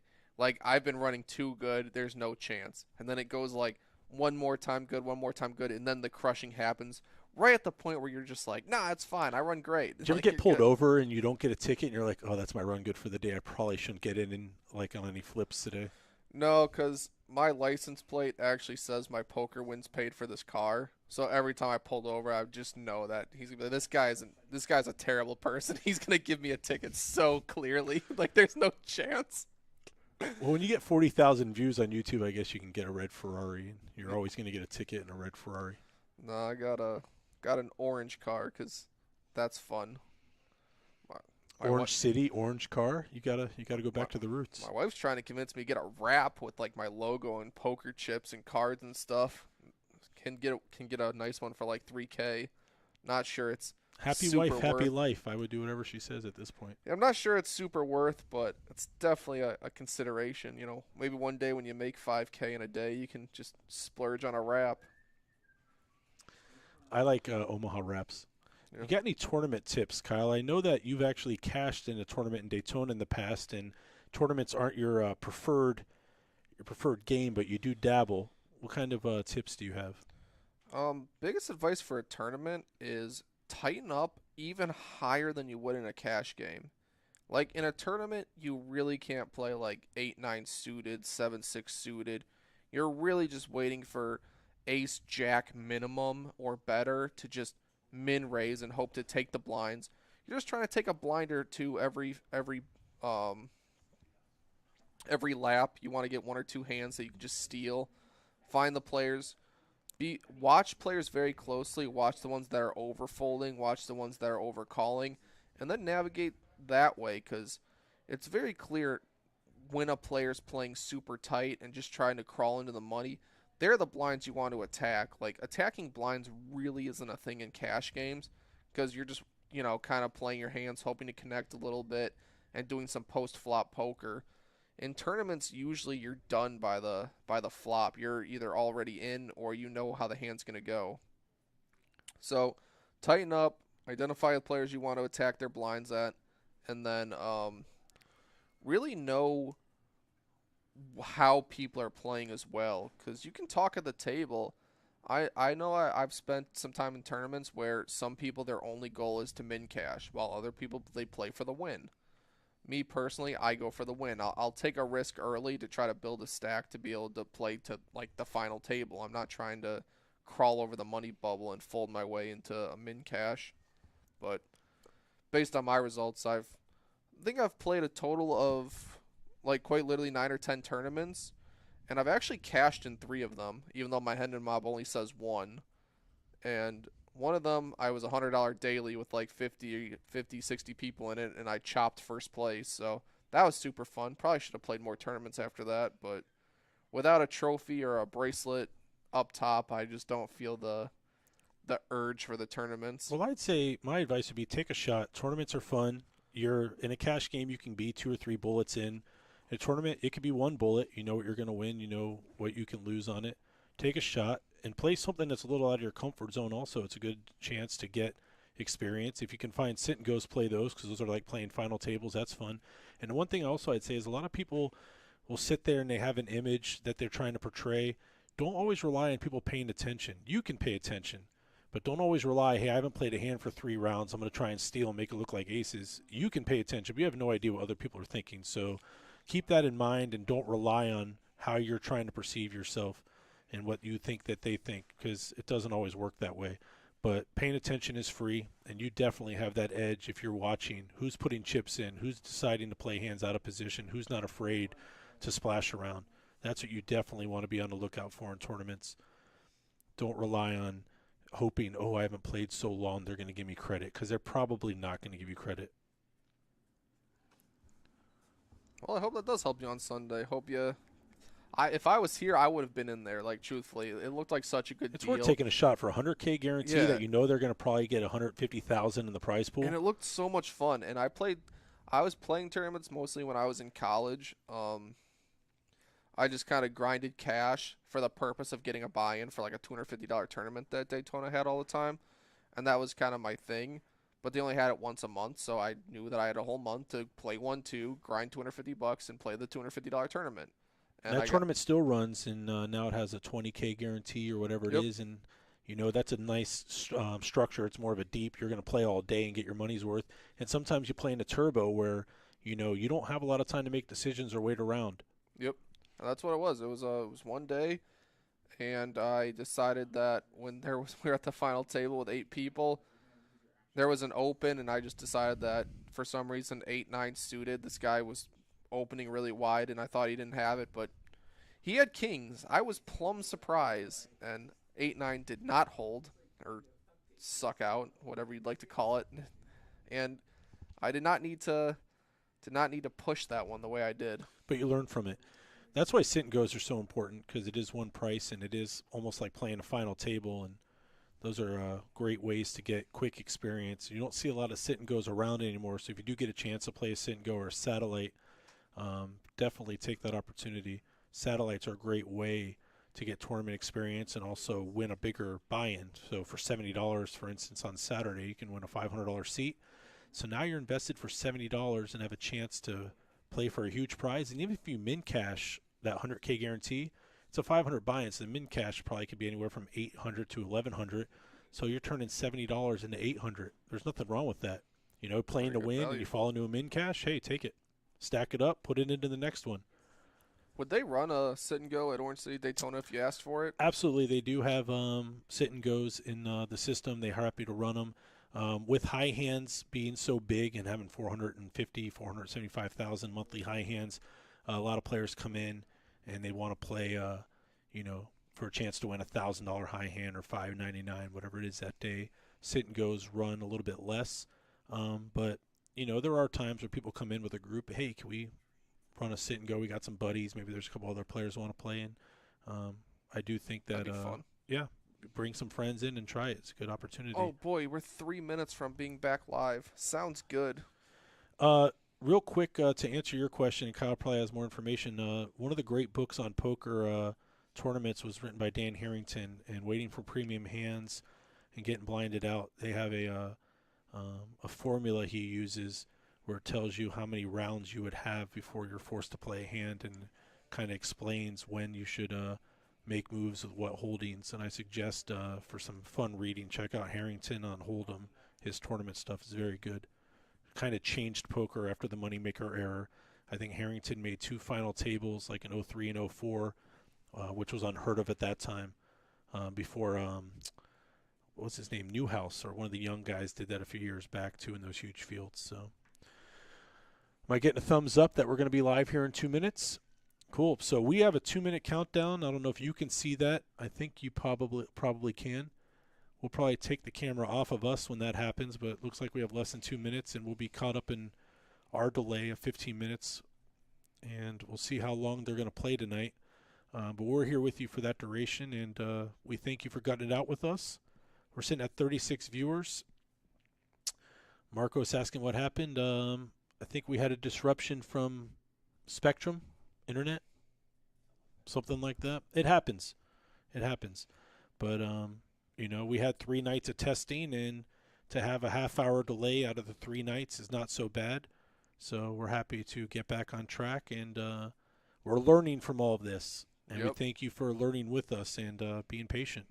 There's nothing like patience at a poker table. It's kind of one of the skills you should have. I wouldn't give that to Shane, but most other players would show some patience. We do have 20 minutes left of carnival action, so if you do want to run out there and grab yourself a last-minute hot dog. They've probably been sitting out for a minute, though. I don't know. Oh, I would still eat it. It's carnival food. It's going to be great. Yeah, that actually probably is the cure for the next big pandemic, is eating carnival food that's been sitting around all day. Build up your immunity. You have to test your immunity, or else you'll never really know how strong it is. I know on Tuesday someone said that they were actually on the Ferris wheel, but we knew the carnival had closed at that time. So if you're going to get on that Ferris wheel, do it now, and maybe you can get stuck on the top and wave. We have no proof that he's not still up there. Hello from North Carolina. You're on the same time zone, so hello, and thanks for being here with us. 9:40 p.m. Eastern Time. Kyle is on Eastern Time, even though he does come to us from the Fort Myers area these days. Yep. But it's actually not a bad drive. It's only 3 hours. You know, get around the highway, come up here. Gives you enough time to, like, plan how you're going to play, not just jump right in it. They have the carnival game where you can shoot the star out. We're going to turn off our picture of us. We're done looking at ourselves, but we thank you for watching us. And we're joining Poker in Action. Looks like Serena is dealing. The players are there. Don't worry about the graphics. We'll get you caught up when we get caught up with some chip stacks and whatnot. So don't worry about that. Looks like Casey's in. He's going to be in the small blind. The straddle's back on for 10, and he's got ace-jack. So I'll let you take over, Kyle. Yeah, that Red Star Carnival game is literally a scam. I'm still, you said it, I couldn't stop I think you're going to need a bigger gun. No, they literally have tested it with actual guns. When you get to, like, the end of the paper, there's not enough resistance, and even a regular bullet does not go fast enough to get out the last little chunks of paper. Like Grand Theft Auto, you just toggle through your weapons. It's a scam. But Casey, been kind of tight, but now he wakes up with ace-jack, gets an ace-high board. Pretty good. He can get paid by like 9-7, regular 8s, worse aces. But no one's going to have much of anything to continue. Nothing wrong with taking down a pot with a pair of aces. Got some applause in chat for getting the stream back up. Yep, we're happy to be with you and seeing the stream. Good job, team. Everyone came in pretty quickly, got it fixed. Thank you for sticking with it. It looks like we're down a player. Did we lose a player, John? Okay. So it looks like Shane actually has decided to get out of this game. When, you know, it's a little bit disappointing. So we're going to see who steps up and take Shane's aggression over. It looks like right now the VPIP leader would be Marcos, right below 50%, and Ted at 45%. So we'll see if those guys step up their action now that we've lost Shane. Yep, Shane was massive action. He didn't have the patience to wait out the stream on pause, and I understand. He was ready to go all night. Yeah, he was stuck a little bit. He doesn't want to wait for stuff. He can just go get into a 5-5 PLO game right next door. He doesn't need to wait for the stream. I'm partial to this 10-8 suited. I've lost plenty of money speculating with that holding. I like pocket jacks on the button. Always get to play in position, navigate pretty easily. It's hard to keep an overpair with jacks, but he does do it on this one. I'll take my 10-8. 10-8 flops amazing with 2 pair. And he's probably going to get some money as Caesar Got has an overpair ace, and top. Yeah, ace 10. Everyone gets a nice piece of it. They're going to check to the preflop aggressor. He has a pretty standard C-bet with pocket jacks. We have to keep you hydrated there. Yeah. Got the dry throat. You can't edit this. I know. It's out there forever. I can't just clip the voice out. So he's going to raise. I like it. He gets to figure out where he's at right now. Gets to take the betting lead. He's going to be disappointed because I don't think he's getting a fold. Oh, he's not getting a fold, but he at least he gains a lot of information from this. We're going to build a nice sized pot here. Jacks could honestly just jam here, and Jeremy gets put in a really awkward spot. I believe that is an all-in announced. The all-in puck is coming. There it is. Jeremy doesn't hesitate, I don't think, right? He's going to just go all in here. No, Jeremy has a really awkward spot because he's kind of dead against the 9-7, and the button. It's 9-7 exactly, though. The button was not the preflop aggressor, so he could have it. He's the tightest player at the table besides Jeremy. So he's basically saying, I have 9-7, I have pocket 8s, I have pocket 6s, or sometimes I have like ace queen of hearts, ace jack of hearts. But he picks his overpair to go with it as well. Wow, he does let it go. He's going to get the best hand to fold and gets a hand that he's crushing in an awkward spot. And that's why Caesar's raise is really good. He kind of knows where he's at, but he's been told you do not have the best hand with ace-10, and we're going to see if he listens to it. Had they been paying attention to how Casey's been playing up to this point? Well, he's been very tight, and this is going to be a 3-bet on the flop. Because remember, Casey bet 85, gets raised to 265, and then over the top jams. He's repping a monster, or at least ace-x of hearts for if he's going to balance with a monster heart draw. As I've said previously, this table's pretty happy to run it twice, so you have to give some credit that he could just rip ace-x of hearts, knowing he gets to run it twice and hopefully get half the money. That would be a great play to do on a table like this. But he just has the jacks. He's going to go for max protection. Caesar could have like 10-9s, ace-10s, 2 hearts. Casey's ahead of all of that. He's not ahead of 10-8. Not that you could give your opponent that all that often, but he got the 10-8 to fold. What a spot to be in. And the 10-8, although it's good, Casey's overpair does have some counterfeit possibilities for the 10-8. 6, running 5-5. You know, it's not, the 10-8's not as locked in as it looks when you're versing an overpair. I couldn't get away. I'd be in there with the 10-8. So but that's why I'm here. Yeah, but it's an 85, a call, a raise, and then an over the top. That 10-8 shrivels up pretty quickly with that action. Caesar's taking the time here. I thought he originally was going to call. He may actually get away here. I think this is a good raise to see where you're at, but he's been told where he's at. But now he's getting a price though. He's played solid. I don't know. He may get away here. There it is. I was wrong. They're making a decision on once or twice. Oh, they're going to go twice, it looks like, from what I read. Jacks. Jeremy's going to be disappointed to see this result. Top. One of the 10s is dead, we know. Doesn't change anything right away with the king on the turn. So running 6s, Jacks would have beat ace-10. In the 10-8 counterfeit, yep. There we go. 7 doesn't change anything off the top, and then they can get some opportunities with a 9. Hearts, Jacks. Jax would have won both runouts if 8-10 calls. He rivers a flush on the second board, so Jeremy's gonna feel a lot better about himself after that happened. Casey wins a nice pot. Yeah, Jeremy's laughing. He's pretty happy that he folded 2 pair, which would have not been best on either board. Yep, I'd be rebuying if I was in seat 2, Kyle.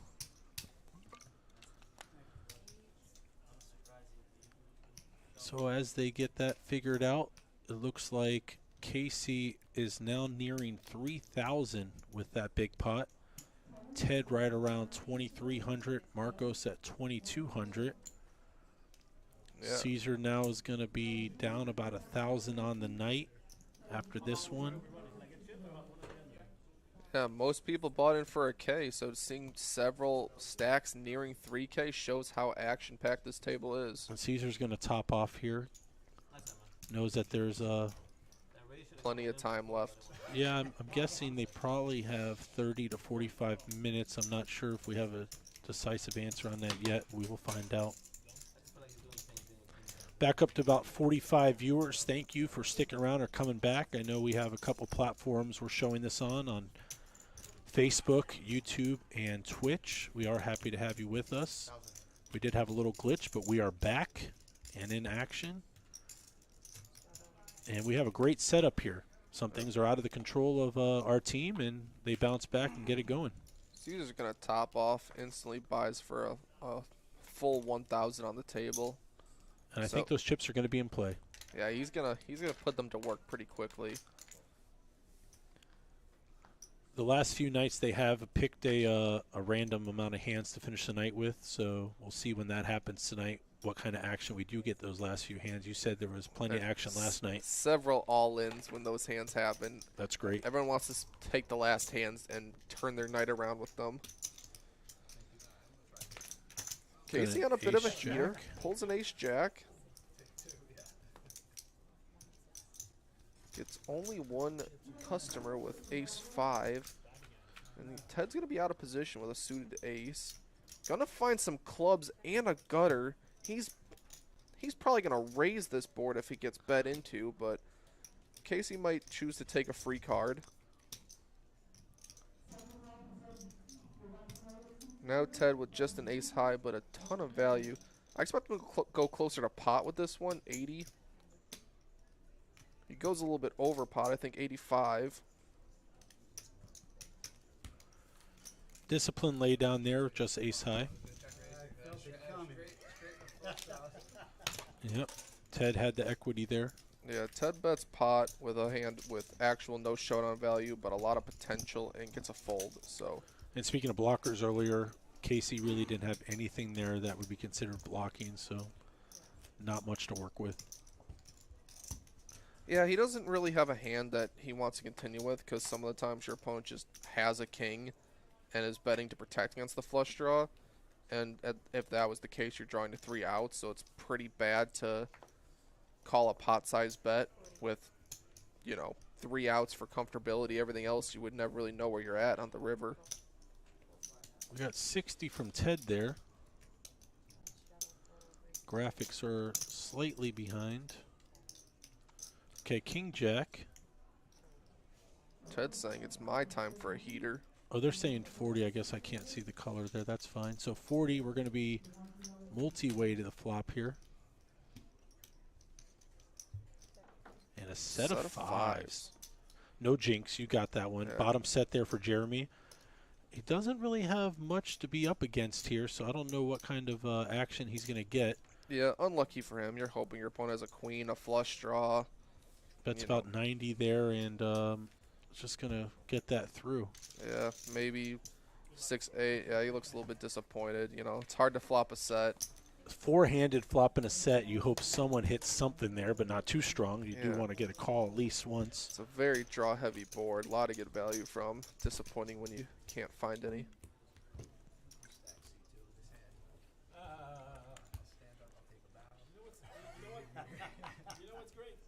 Wonder how long Caesar will stay quiet before he tries to grind back some of that $1,000 he just lost. Well, I mean, he did just put 30 in the middle with ace deuce off. not a premium by any sense of the word. Ooh, Marcos has eyes. Nice eyes. Right, That was you for are. Marcos fans. He has a lot of fans in chat. I know it. Out of his 80,000, what do you say, Twitter followers? Instagram. Instagram. Good for him. Well, Marcos is up $1,000. He's got 2,100 in front of him. He's gonna just fold versus a 3-bet with a offsuit queen 10. Very reasonable. Him and Greg have been in some spots tonight. Yeah, them specifically have battled a bit. Greg quietly grinding a $200 profit. Hasn't played too many hands. The ones he had, he's had pretty strong cards and played them very well. And Greg does focus a lot on tournaments. He's had a lot of success winning in Daytona. He's won a couple of the World Series seats they've given away in the past, and he's done pretty well in Vegas at the Win. So he's no stranger to poker tables, but does lean towards tournaments. Here we have Marcos just limp the queen jack. That's fine when you're that early position. You got such loose players behind you where you know you're going to get raised or 3-bet, so it's fine to just limp call some of the time. Jeremy going to raise the queen 10 of the suited variety, and Todd's going to continue with a suited ace. I don't know how this slipped past us earlier, but I see that Caesar has for his hobby taking players' chips. That's one of my favorite hobbies also. That is a good hobby. I'm alive on that call, so even if I'm behind, I know my ace is live, my 10's live. Queen Jack, Queen 10, Ace 7 on a King 995, one suit board. Jeremy not going to go for the massive bet with a flush drawn gutter. He's going to miss, and now I think all of his opportunity to win has kind of been taken away. Kind of relegated to just check, and then check down, and then ace high is good. We'd like to see a bet on that turn card. You have a flush draw, you have a gutter, no showdown value. The same way Ted did it, takes it down. Jeremy had an opportunity there, but he doesn't know what everyone else has. He could be worried someone just calls with a 9, and so reasonably to be cautious, especially when you have a slight profit to protect. Jeremy being up $250 at this point. Sporting at 21% VPIP, so a bluff attempt there probably would have worked, as players likely give credit to the tighter players at the table.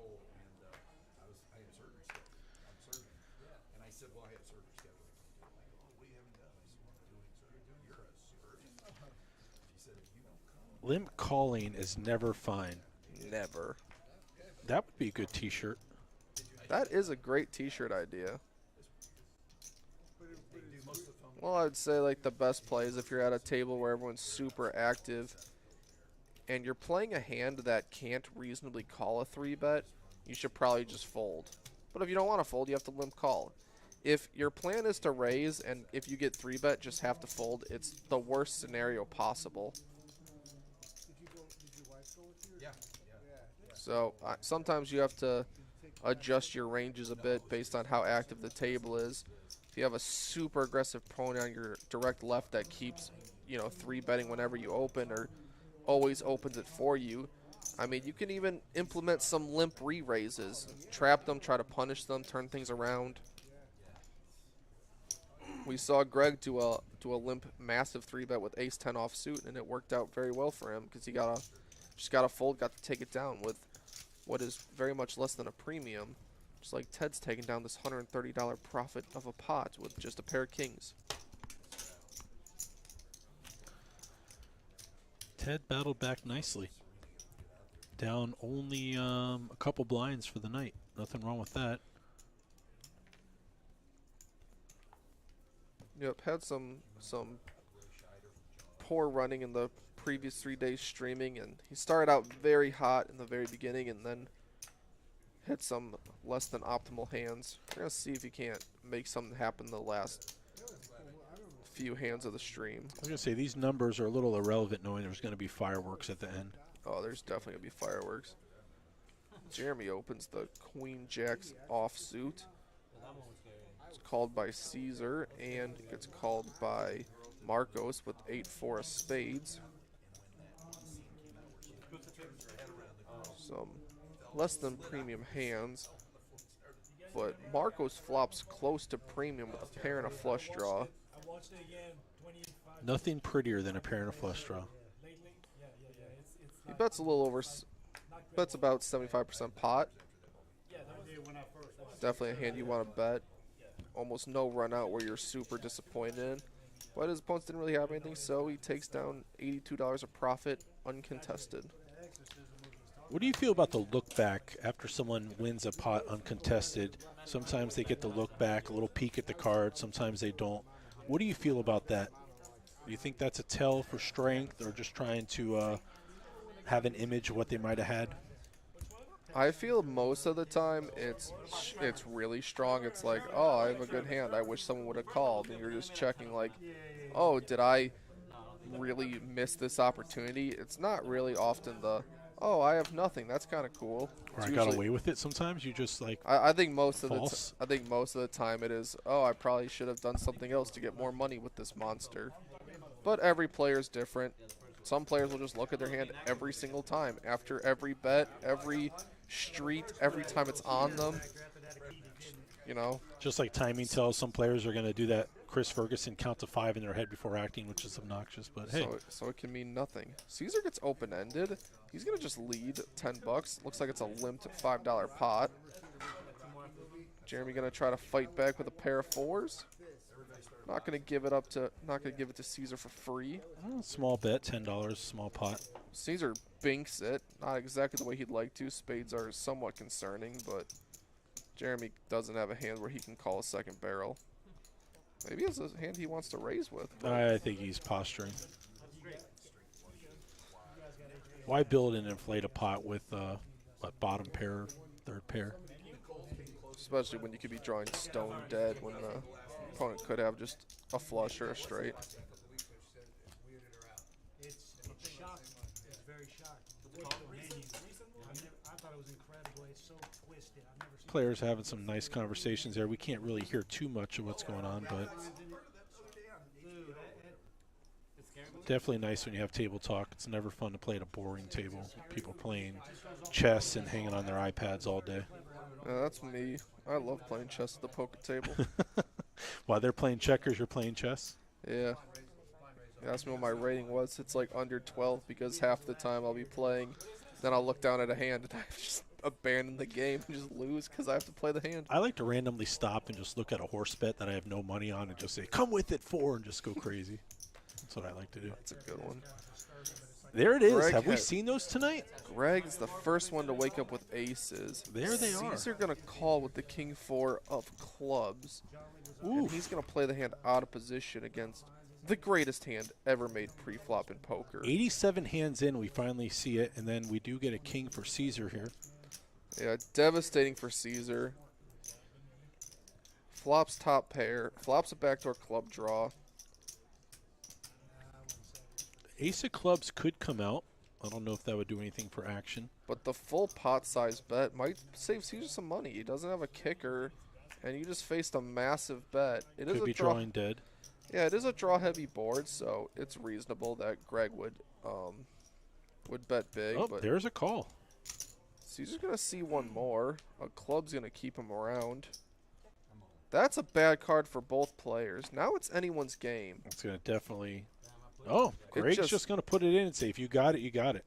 Doesn't dissuade Greg in the slightest. He checks his cards afterwards. It's possible he thought he had the ace of hearts, which would make this a lot more reasonable. Ace of hearts, this is a pretty good jam. Not having it, I mean, your opponent has infinite 2-pair and straight. In a cash game, hands. I guess this is an okay play, but I feel like if you're in a tournament, that could be a punt. Well, that's because in a cash game, you could just rebuy if it goes south. I mean, what card do you want to come there where you're just going to ship it in and you complete straights, you complete flushes, royal flush, straight flush? That's a very scary turn card to just shove, isn't it? I mean, Greg could just feel committed. He's already put in about $400, $500 of his stack. The pot before his bet was about $900, and he has less than a pot-sized bet behind. Unless he thinks Caesar just has like ace of hearts and he's just trying to get him to fold. Ace, king with a heart. He says it's the worst board ever. I mean, he can get hands like 10-9 to fold now, so there's better hands than him he could get to fold. He did get paid off with that big bet on the flop, so. That works out for him. That's going to give Greg a nice little profit. He's around $600 up right now, and that puts a damper on Caesar's stack. Yeah, and it could have worked out even better. Caesar was thinking about it. He could have gotten paid by just a king with someone who he just pegs for unwilling to fold. And Do we have a count on how many hands they end up playing on the last hands of the night?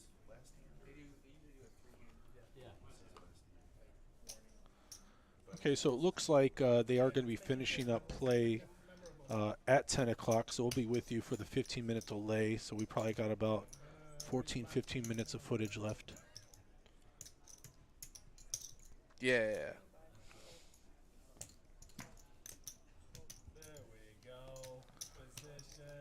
I could be wrong there. Todd's been quiet recently, but he's gonna call with the queen jack of clubs. Flops a queen. Easy game. Queens and fives with a jack. Jeremy with just ace deuce. Todd's gonna check it 2 times, give Jeremy all the rope he needs to bluff at it. And Jeremy's gonna take it. He's gonna go for a $30, $25 bet. Drawing very thin. And now, ace high has a lot of showdown value, so Jeremy would probably check back if he had the opportunity, but Todd's gonna just lead with his full house, and the ace high showdown value is gonna call, and Todd's gonna make probably the max on that hand. Played it expertly. Actually, looks like that is the end. Everyone's racking up. So I guess with the delay, they decided to end on time or a few minutes early. So we will be wrapping up here. We do thank everyone for tuning in tonight. Some final numbers to share. Caesar finished around $1,400 down. Ted just under starting stack. He did battle back after having to reload a little bit. Casey with a nice profit. So it turned out a pretty good night for most of the players there. Caesar Marcos, after 3 nights, it's not too bad. All the fans of Marcos, he made $930 tonight. Greg with his aces at the very end makes $570, and Todd gets about a $500 win on the night. So while the players are exiting, we will real quickly just go over. We do have a big tournament this Sunday in Daytona. You can satellite in for $70. 2 different opportunities on Saturday at noon and 7 p.m. That is a single-day tournament, 100K guarantee. You can play that for $500. And then March 11th on that Saturday, it's a 50K guarantee one-day tournament with a $300 buy-in. And lastly, I will say always check DaytonaBeachPoker.com for more information on tournaments and promotions. And big thanks to Thomas, who's on screen now, and John for their actions behind the scenes. They are poker dealers here in Daytona. It was nice of them and their time. We had the dealers Neil and Serena. You see poker room manager Joe LaRosa on screen in a nice red shirt, and our IT team, John and Dylan, for all their help tonight, and everyone else who made this possible. That's Kyle Fischel right here about to say goodnight, and I'm Ryan Unger. Kyle, any final words? Yep. Thank you, world, for bearing with us. Had a great time, and we will see you on the next one. Thanks, everybody.